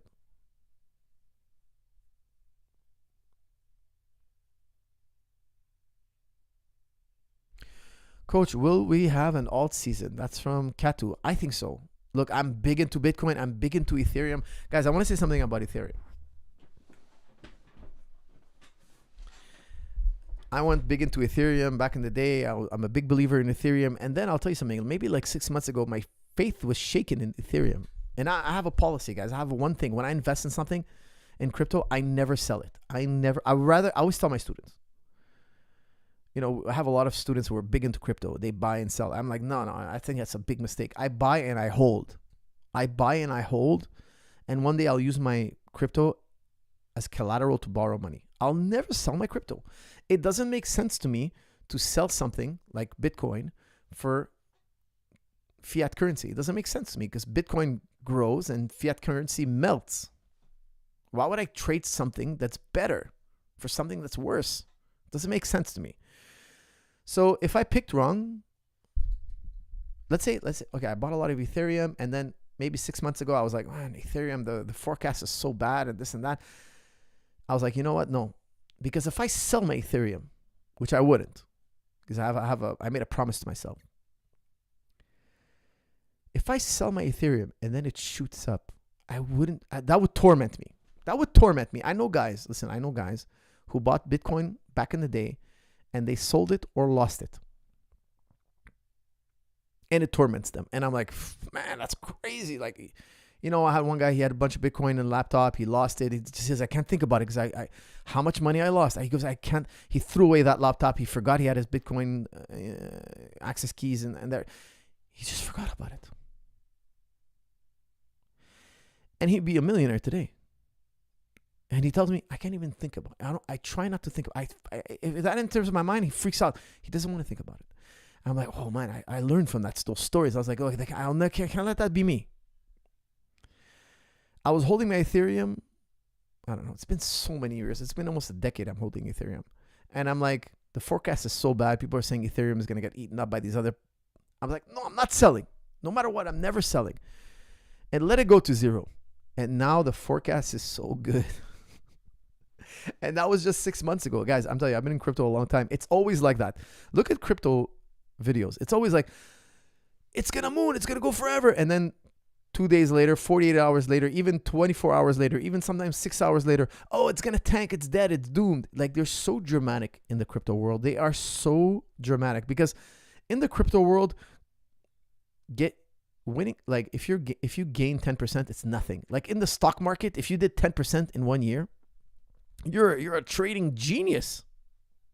You're an elite 1%. In crypto, that's nothing. Oh, your crypto went up 10% in 1 year. So what? That's nothing. We can go up 10% in 1 month. Easy. That's easy. We can go up 80% in 1 year. 80%. Like, we're playing with so much different margins. We could also go down 80% in 1 year. So the drama in crypto is so crazy that I would tell you the biggest secret to crypto is don't get involved in the drama. Don't fall for the drama. They're always, if I can go I can go search crypto right now, and you're going to see all these dramatic headlines.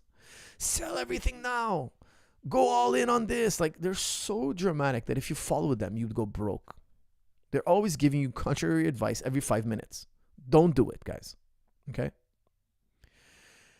Do your research.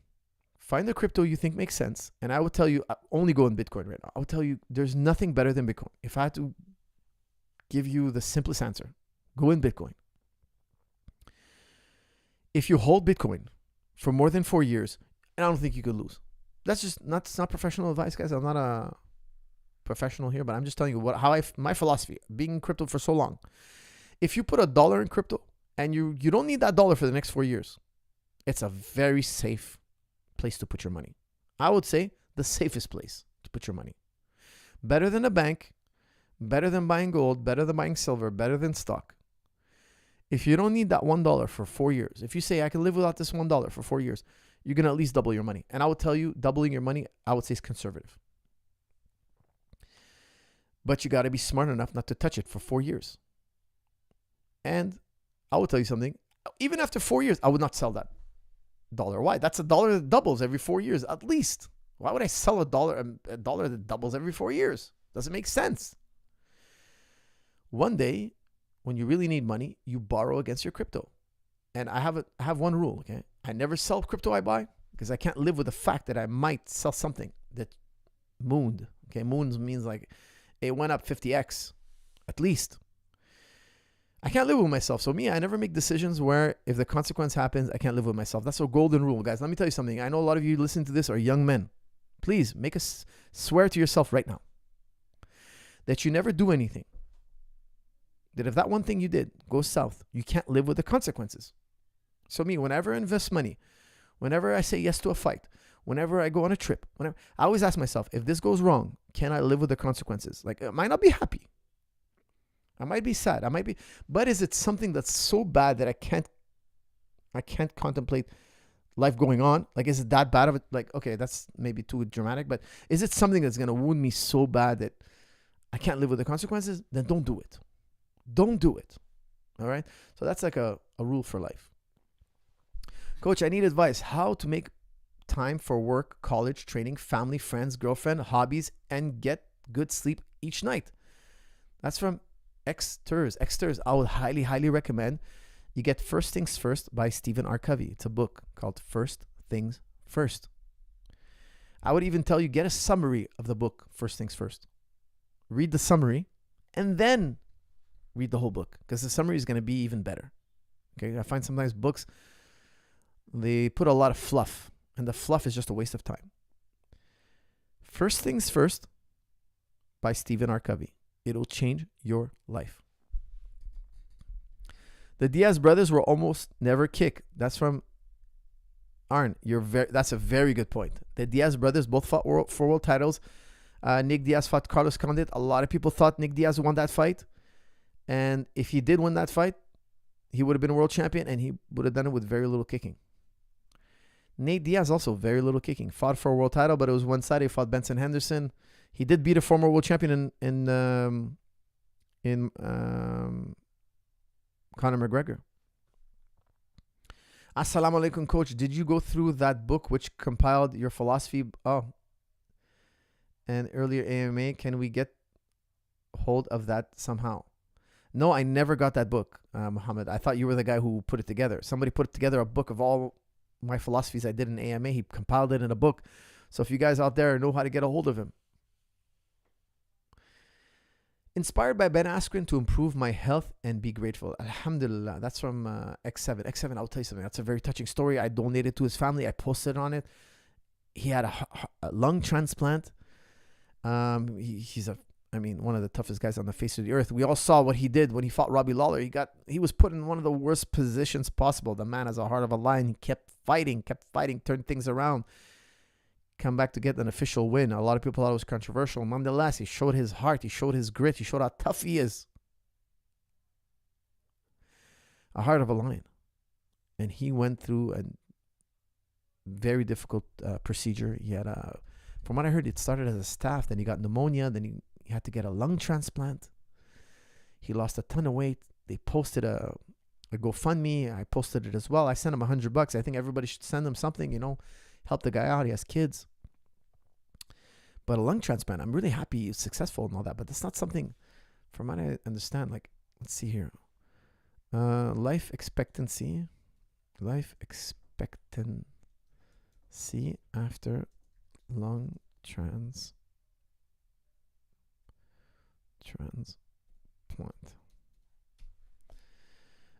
The median survival for a lung transplant recipient is approximately 5.7 years, with about 32% of recipients surviving 10 years or more. It's very sad, and that's very touching. Like, this really hurts me, I'm telling you. He has a successful lung transplant, but still, that means he's only going to be between 5 to 10 years with us. It's tough. How old is Ben Askren? Let's see. This is not stuff he doesn't know, right? Very difficult and very difficult situation for his family to be in. He is right now 41. Okay, he's younger than me. It's crazy. He, he's in a very tough situation. He has a family, and it doesn't look good for him. Like, even though his transplant was successful, I think he's a machine. He's probably gonna do the 10 years or more. He's probably gonna be in that 5%, 6%. But I think still gonna be a tough journey for him.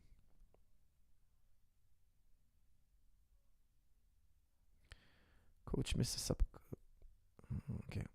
Coach, I cannot train for at least 4 hours after eating. I feel bloated and weak after a meal. What do you suggest that could be with digestive issues? Sanai, I would tell you something. You gotta do some research. You gotta experiment. I would use ChatGPT. Okay, so you take ChatGPT, you eat certain foods, and you tell it how it feels, how you feel. Okay, I was bloated for this many hours. It's gonna make you some suggestions, and you're gonna have to experiment with what aggravates your gut. Now, I would tell you also, do some research on your gut health. I think you can change your gut over time. Kefir milk, certain foods that are fermented, you can change your gut health. So your diet over time, you can heal your gut health.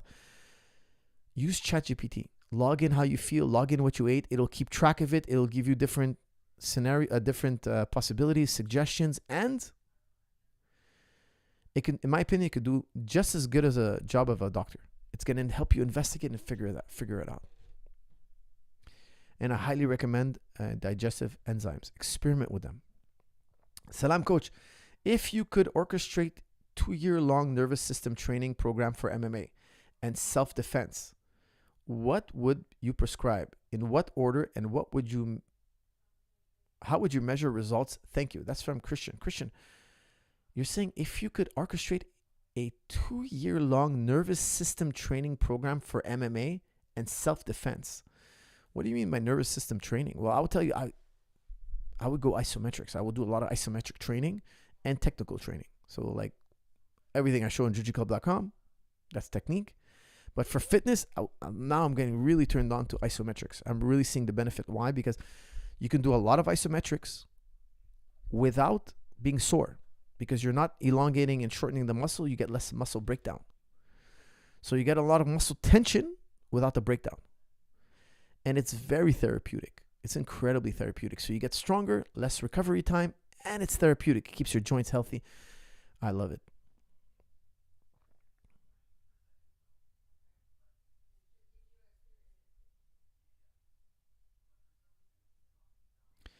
Firas Kuya. Ahuya, I think is what you mean. This is from MBJJ. Firas Ahuya, which means brother. Advice on how to implement footlocks more in training and how to be better with footlocks. I'll tell you something. The number one secret to footlock training is practicing in a room where people don't break your foot. Like, I've been in practice rooms where guys are trying to break each other's legs. Okay, when I was in New York training at John's crew was very rough on their leg locks. Okay, they would break each other's feet.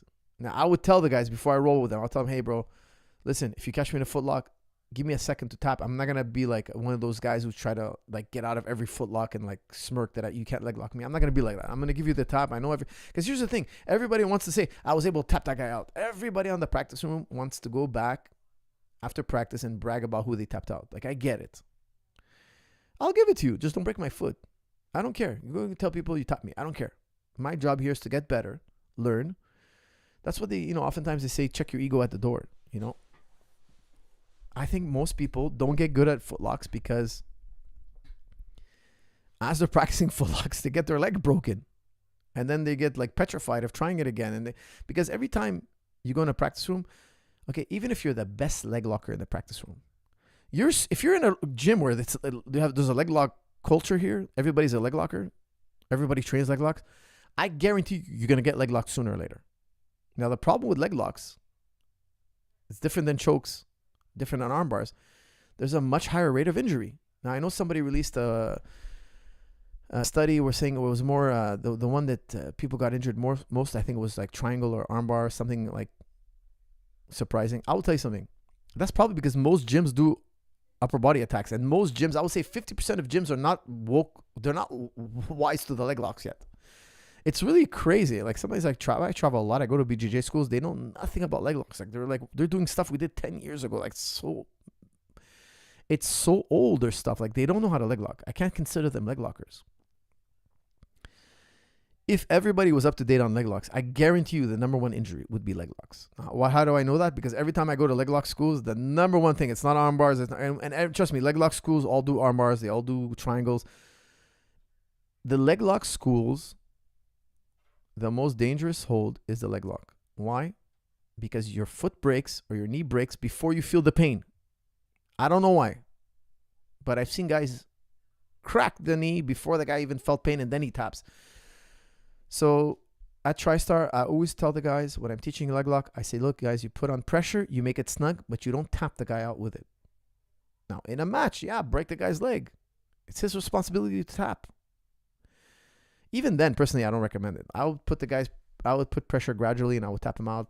I would take him to the breaking point, but I wouldn't go 0 to 60 and explode the guy's knee. I wouldn't do that. Now, guys, I see them do that in practice.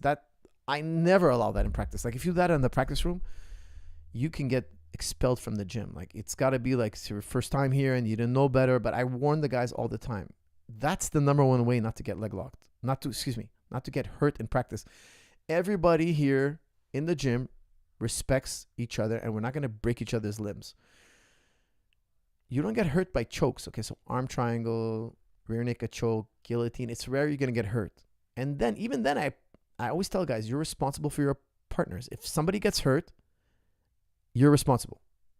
I tell that to my students all the time. And by and large, in TriStar Gym, we have a very low injury rate. Very low. We have injuries, it happens, and it's always accidental. Accidents are going to happen, but I always tell guys, you're responsible. If I'm rolling with you, I'm responsible not to hurt you. Now, even if you're being careful, people are going to get hurt. Like today, I was rolling with one of my partners, and I snagged an elbow. Like he hit me with an elbow.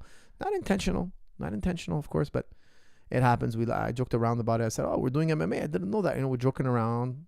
So I started punching him a bit. Like, I didn't know. I like street fighting. I like MMA. I didn't know this is MMA round. Kind of turning it into a joke, but it does happen. But sometimes I go into a practice room and I'm like, these guys are crazy. They want to break each other's legs. And it's a matter of time before they all break each other's legs. It's crazy how aggressive they can be. Some people hate on ChatGPT because I think for some things it's very good. I use it as an engineer student as well as an MMA/weightlifting, and it isn't perfect, very flawed in fact, but you can train it. That's from Azza. I'll tell you something. ChatGPT makes tons of mistakes. Be very careful with ChatGPT, okay? But I agree with you. It's good and bad. There's lots of good. I use it all the time. I use it a lot, but I never hang my hat on ChatGPT. It makes tons of mistakes, okay?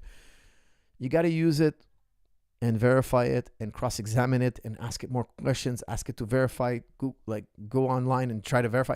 It's not a perfect tool, but it's a very great tool, and I think it's quickly going to get better.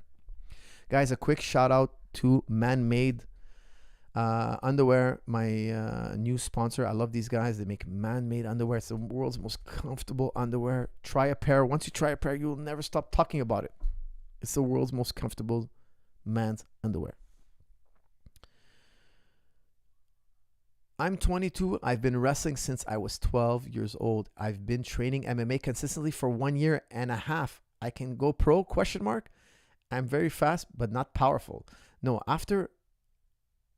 So I was 20 years old. No, if you're training MMA for 1.5 years, so you've been training since you're 12 years old in wrestling and you're 22 now, I wouldn't go pro. I would say do amateur boxing, do amateur grappling matches, grappling, because there's professional grappling now. Boxing and then kickboxing maybe. Amateur fights, MMA, yes, and then go to pro. Because if you want to make it far, you're not going to go with 1.5 years. First you're going to take everybody down, but that's quickly going to get tough. Guys are not naive to wrestling anymore. It's not like 10 years ago. People were naive to double legs. Now, people know how to defend wrestling. Coach, how do you maintain longevity in such a taxing sport such as MMA? Check out Strong and Stable for Life. Okay, I have a whole series. Check it out. Use promo code SUMMER50 off. Go to jujiclub.com. Get every video. It will change your life. I promise you. I promise you it will change your life. Slam Coach, what are your thoughts on taking baking soda mix water as a pre-workout? That's from Rebe. Rebe, for those of you who don't know, baking soda is a lactic acid buffer. So if you take it, you drink it, you'll have a little bit more endurance. I've been reluctant to take it because I hate the taste, and I don't feel I need that endurance. I don't feel I'm suffering so badly. But I recommend, even better, creatine. George is always on me. St. Pierre is always on me. Take the creatine. I'm too lazy. I bought the creatine. I took it for a while. Then I got lazy. Now I'm strict on the creatine. I do my 1 meal a day. So now my 1 meal a day, I'm adding creatine. And he's like, it's going to change your body. It's going to make you more endurance. You're going to train. And I believe it. I've read the research. I've done it. I have so many of my students use creatine. It's the best, probably, legal supplement ever. It's good stuff. I think it's better than the baking soda trick, because a lot of fighters, they take baking soda because it gives them a little bit more endurance. I would love to see a head-to-head study between baking soda and creatine, but if you personally gave me one choice, I would choose the creatine.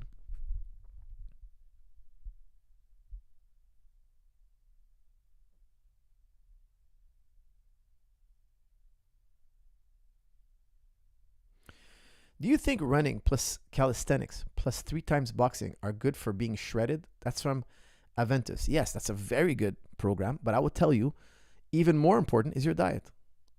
I would tell you 95% of getting shredded, 95% of it is your genetics and your diet. Okay, so you have no control over your genetics. And look, you can have somebody who's 9% body fat and another guy 9% body fat, and they look different. That's what really shocked me, because I've done body fat measurements and all that, and I was shocked that, we have different people, the same body fat, they look different. He's like, yeah, it's also genetic, where your body has muscle, more muscle, less muscle. But I'll tell you something. The one thing that you can control, that's the most important for getting shredded, it has nothing to do with training. It has to do with your diet. I'm telling you. If I had to simplify it, do the bodybuilder diet. Rice, chicken breast, broccoli. Now, you can't live off only those foods, but if 80% of your foods was just those 3 things I just mentioned, rice, broccoli, chicken breast, you can't get fat. I'm telling you, I dare anybody to eat broccoli, chicken breast, and rice. Eat that for 2 weeks. You're going to lose weight. You're going to gain muscle. It's impossible. Not like sometimes I have fighters that are too, like they're not disciplined enough to follow a proper diet. I tell them, okay, I limit you to these 3 foods, and I let them have other fruits and vegetables, okay, because you need other nutrients. And I make them lose weight like that because they're too unorganized to measure, weigh, calorie count. I tell them, okay, then you're not allowed to eat anything other than these 3 items. You can't possibly gain fat on these 3 items. Now, you could try to hack the system with having 1 bite of chicken and all rice. And no. I tell them 50% of your meal has to be, your plate has 50% has to be covered with chicken breast, and the other 50 is 25 cut up in 25 rice, 25 greens. You can't possibly get fat. It's impossible. You're going to lose weight, I promise you. All right, guys, we've been at it 1 hour and a half. Let's have something fun. I'm going to tee off the last few. We're going to have something fun and light. Coach, I'm a time waster, procrastinator that will give me a good advice and suggestion. Me some good books also. Love from Pakistan, and we'll see you in Pakistan Fighter in the future UFC. That's from AAA. Thank you very much for that message. I would love to visit Pakistan. It's actually a country I would absolutely love to visit. I have a good friend of mine. Shout out to my friend Omar, who's in Pakistan right now, probably even listening to this podcast. I always talked about visiting his gym. He's got a gym out there, and I would visit him and definitely do a seminar for the guys out there. I would love to visit Pakistan. If I'm ever in that neck of the woods in the world, I will definitely fly down to Pakistan and say hello to everybody. I would tell you, look, turn your want-tos into have-tos. You want to do something? Turn it into a want-to. Your want-to, turn it into a have to do it. How do you do that? Well, let's say, I don't know, you want to lose 10 pounds. I tell you guys this all the time. Every year on my birthday in January and February, I have to be 9% body fat. I have to do it. If I don't do it, I give my wife a lump sum of money. That's how you turn what you want to do into you have to do it. Okay, so I don't know. Let's say I have a goal. Let's say I have a goal. Let's say I have to, I don't know, write a book. Let's say I'm writing a book and I'm like, okay, if I don't finish these 3 chapters, I won't eat dinner. I have this much time. Let's say if by Thursday I don't finish these 3 chapters, I don't have dinner. I go to bed hungry. Like you turn your want tos into a have to. You got to get creative. Okay. I don't know. It could be anything. If I don't get my black belt by this time, there's going to be this consequence. You have to learn to put the fire on you. Whip your own self, you know? So, I mean, you have to have discipline to do that. But also, if you want something badly enough, you will do it, my friends. You will do it. Do you eat cheat meals? How often and what would you eat usually? Oh, I love this question. What is your favorite cheat meal? That's from Zubey. Zubey, I love food fantasies. I love it. I love food fantasy. Okay, I'll tell you, I do have cheat meals, sure. Definitely. I was just on vacation and I was doing 1 meal a day, 1 meal a day, 1 meal a day. And then the last 4 or 5 days of my vacation, I had 2 meals a day. So I had a lot of nice foods. Now, man, I love food. I love so many types of food. That's one of my favorite topics, talking about food. Guys, give me your favorite food, please. If it was your last meal, what would you have? Guys, you know me. I talked about it. I love steak and potatoes. My favorite bite of food. Let me tell you what's the best bite of food. Let me tell you right now. The best bite of food. You'll never eat something more delicious. Talk about savory now. You take a steak, a ribeye steak, thick steak. You reverse sear it. So what does that mean? You put it in the smoker. You cook it low and slow till about 45 degrees Celsius.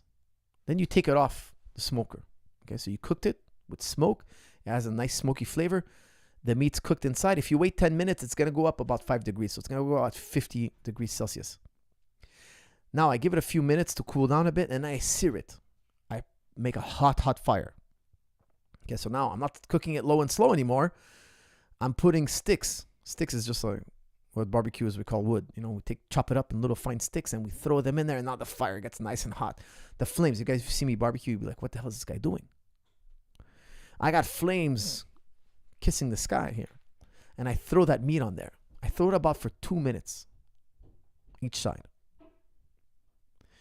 Now it's not cooking the internal, it's only cooking the external. I'm going to put a nice crust on it. So barbecues, we call it a crust. It's going to get some char. Now I don't want to burn it. I want to char it. I want to give it a crust, but I don't want to burn it. Some people like it burnt. I like some notes of burning, because some level of burning. Everybody's different.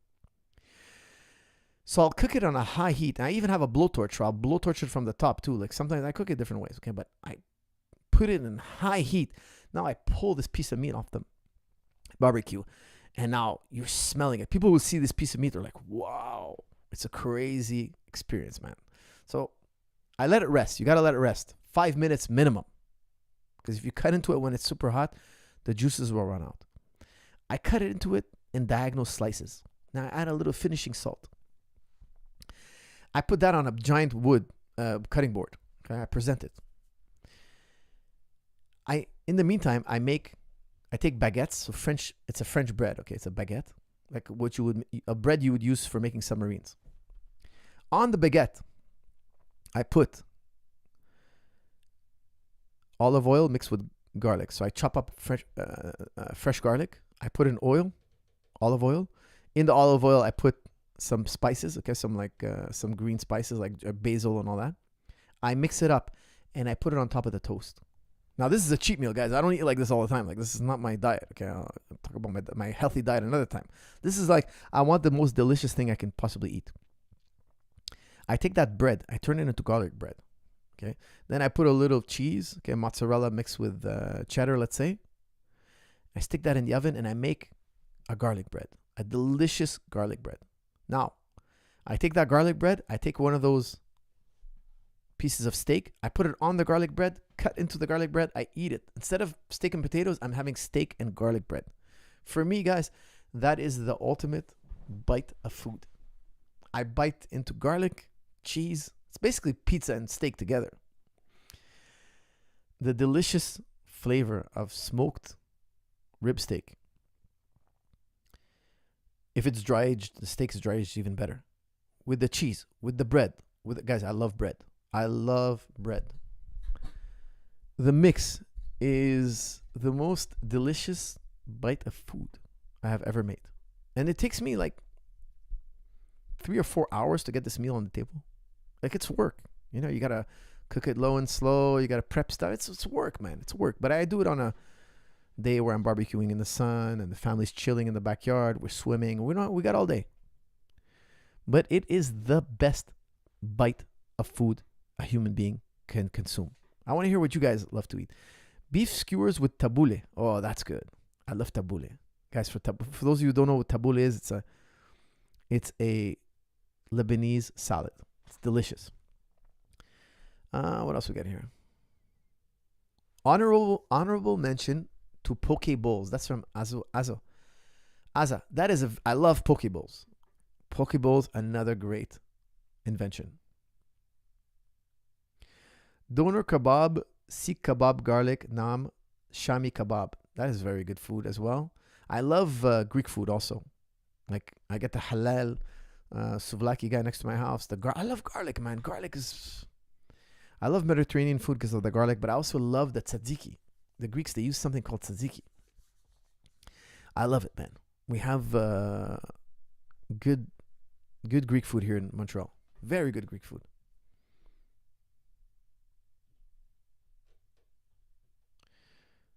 Guys, what is the best bite of food? A Philly cheesesteak sandwich. I like Philly cheesesteak, but I wouldn't say that's the best.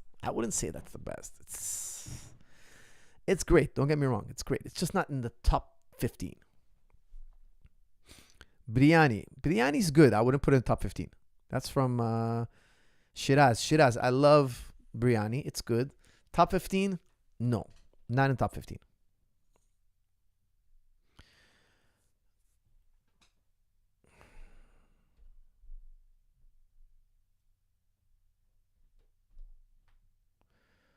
Ribs. Look, I don't eat ribs because it's pork. But if you mean beef ribs, like, that's basically rib steak. I'm with you. That's my favorite cut of meat. Absolutely. I don't think anything tastes better than Thab chicken masala. Zubay, I like chicken masala. It's great, but isn't my favorite type of chicken? My favorite is chicken thighs. My favorite chicken that I've ever ate. And chicken can be as good, man, if you cook chicken right, it can be as good as steak. I know a lot of people are going to get angry. A lot of people are like, all the hardcore barbecue guys now are spitting on me right now. They're like, Zahabi, you're not a real barbecuer. Shame on him. Shame on him for saying that chicken can be as good as steak. But I think if it's cooked right,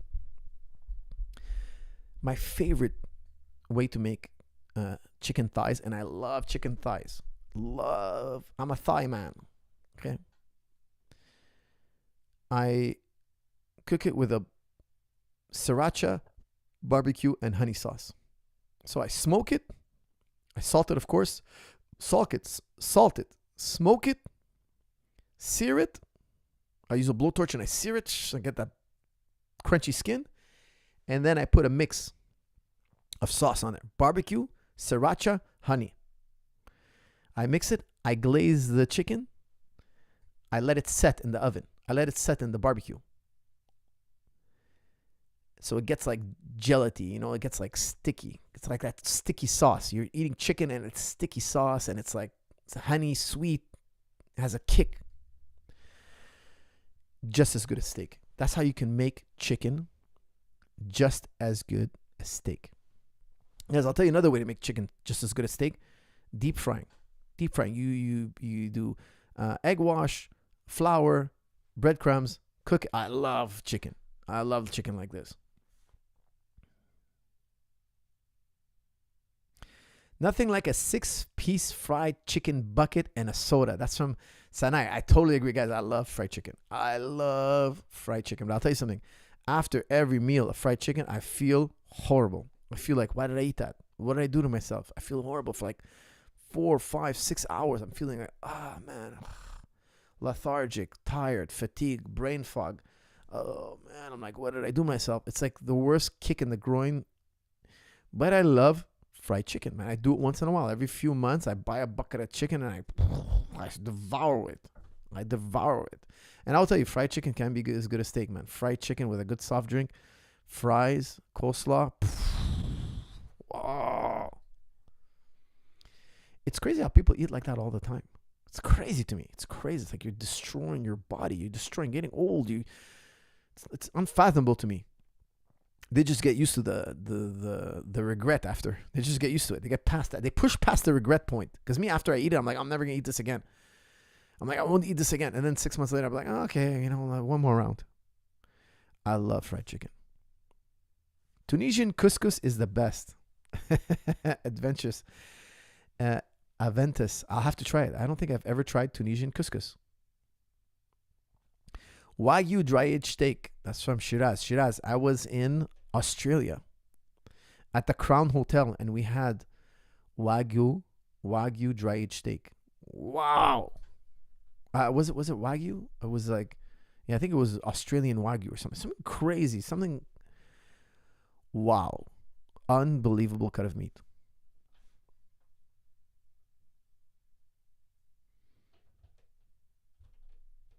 Afghan food for sure. That's from Gizes. I love Afghan food as well. Very similar to Lebanese food, I would say. I'm a fried chicken tender fiend. Unfortunately, I could eat it almost every day if it wasn't unhealthy. That's from Aza. Aza, if you're ever in Laval, Montreal. Laval is a sister island to Montreal. Check out Cali Chicken. Okay, they have a halal chicken tenders. The best I've ever had in my life. And I love chicken tenders. And let me tell you something. After you eat Cali Chicken is the only fried chicken I've ever eaten that after I wasn't feeling horrible. You eat their fried chicken and you feel normal after. Cali Chicken on Saint-Martin Boulevard. Saint-Martin and Notre-Dame. No, excuse me. They're on Saint-Martin and Curie-Labelle. Cali Chicken in Laval. It's about 25 minutes from Montreal. 30 minutes maybe. It is the best fried chicken I have ever had in my life. Jamaican jerk chicken is great. That's from Azan. I've had the patties they do. I've had Jamaican food. I can't remember if I had the Jamaican jerk chicken. Middle Eastern and Central Asian countries have the best food in your opinion? That's a question. That's from HDN. If I had to choose one cuisine, it would be very difficult. I'll definitely pick steak. Okay, so, but a cuisine?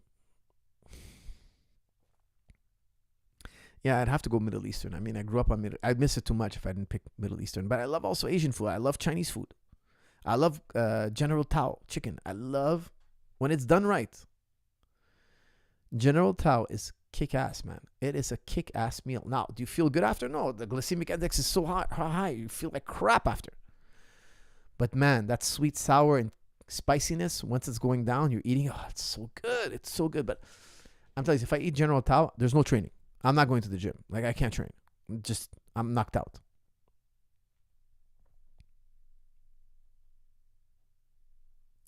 Please invite Gordon Ramsay to your AMA lives. That would be fun to have him.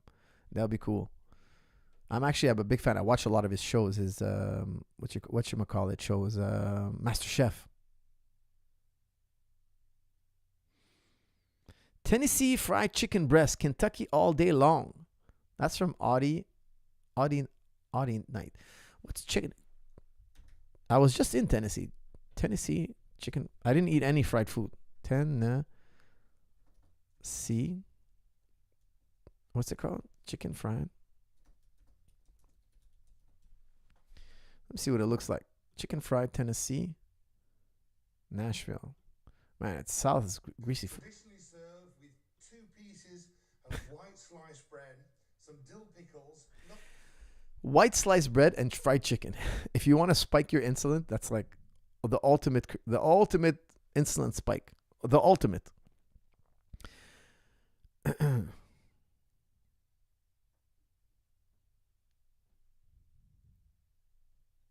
Okay, guys, give me the ultimate bite of food. What is it?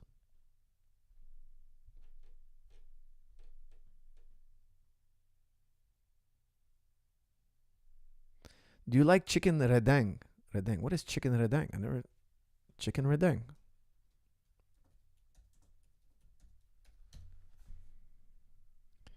Never had it. Malaysian chicken. Look at this.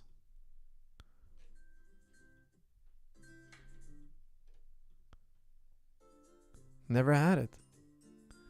I've never had Malaysian food. Now you've given me a new goal. I have to have chicken redang. Thank you. Korean barbecue is amazing. Guys, how did you forget Korean barbecue?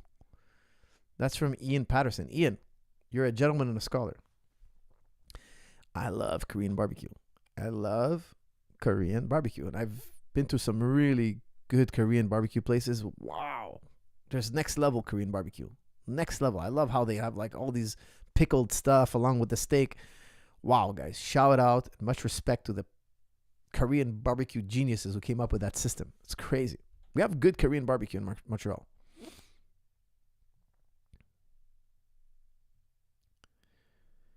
Guys, let's stay on topic here. We're talking about the best bite of food. Have you tried Polish food? Actually, no, I've never tried Polish food. Let me look that up. Polish food in Montreal.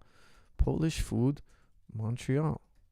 Let me see. If there's Polish food in Montreal, I really want to try it. Polish food? No. Best Polish restaurants in Montreal. Let's see.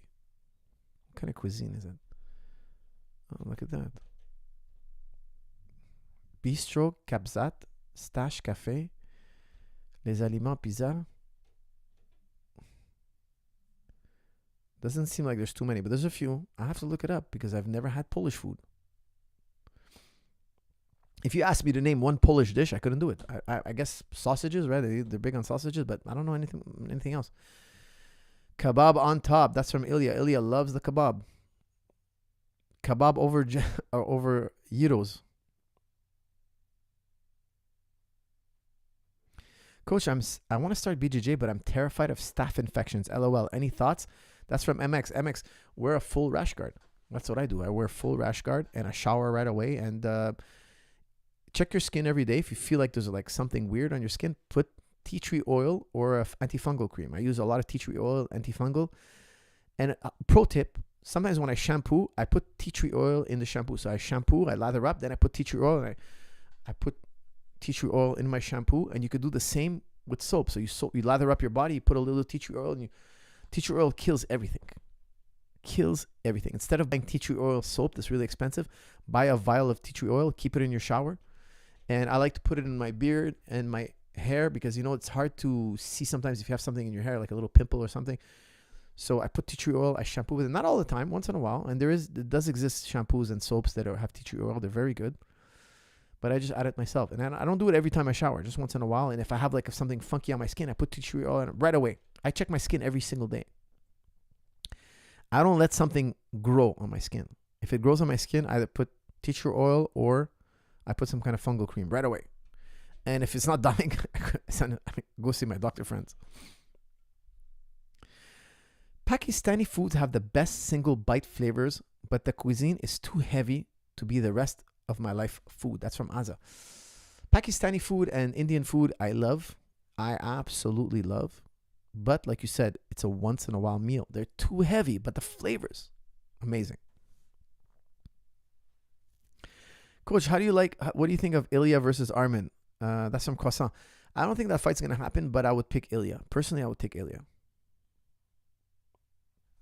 Okay, guys, let's find one last fun one. And I got to bounce because we're closing in on 2 hours. And I've spent a little quality time with the wife before I go back to the gym. Coach, my mom makes belangi food every day. Crying emoji. I don't know what belangi food is, but it sounds greasy. It sounds like you don't like it because it's too greasy. Coach, the ultimate bite of food is yabrat. Wine leaf wrapped around dry rice. We call that, the grape leaves, we call it warad anab. Warad anab. Is that what you're trying to say? Warad. You're calling it yabratu. I think you mean warad anab. Guys, I love warad anab. It's not dried rice though, but it's rice wrapped in leaves. I absolutely love it. My mom makes it every holiday vacation when the whole family gets together. She makes a huge pot. We all eat it. We love it. My wife absolutely loves it. It's one of the best dishes you'll ever eat. Warad anab. It's a Lebanese dish. I would say it makes the top 15. Yes. Definitely. But is it the best bite of food? It's up there. It's up there, but I wouldn't put it in my top 5. Not in the top 5, but definitely in the top 15. Guys, with that said, make sure you get some warad anab, Lebanese cuisine, where it's a cooked rice wrapped in green leaves. Amazing. You have to eat it with baba ghanoush, a piece of bread. You have to eat it with pita bread, okay, Lebanese bread. You got to dip it in baba ghanoush or hummus or garlic. You bite that, my friends, and that'll be one of the greatest bites of food you'll ever have in your life. Guys, thank you very much for tuning in. Don't forget to check out jujiclub.com summer 50 off. I know one of my latest video, the Powerful Guard Retention Volume 2, is on sold out. It's going to be fixed shortly. I'm going to send a message. They're going to be fixed in the next 5-10 minutes. Use summer 50 off as a promo code. Thank you all for tuning in, and I'll see you all in the next episode. Thank you.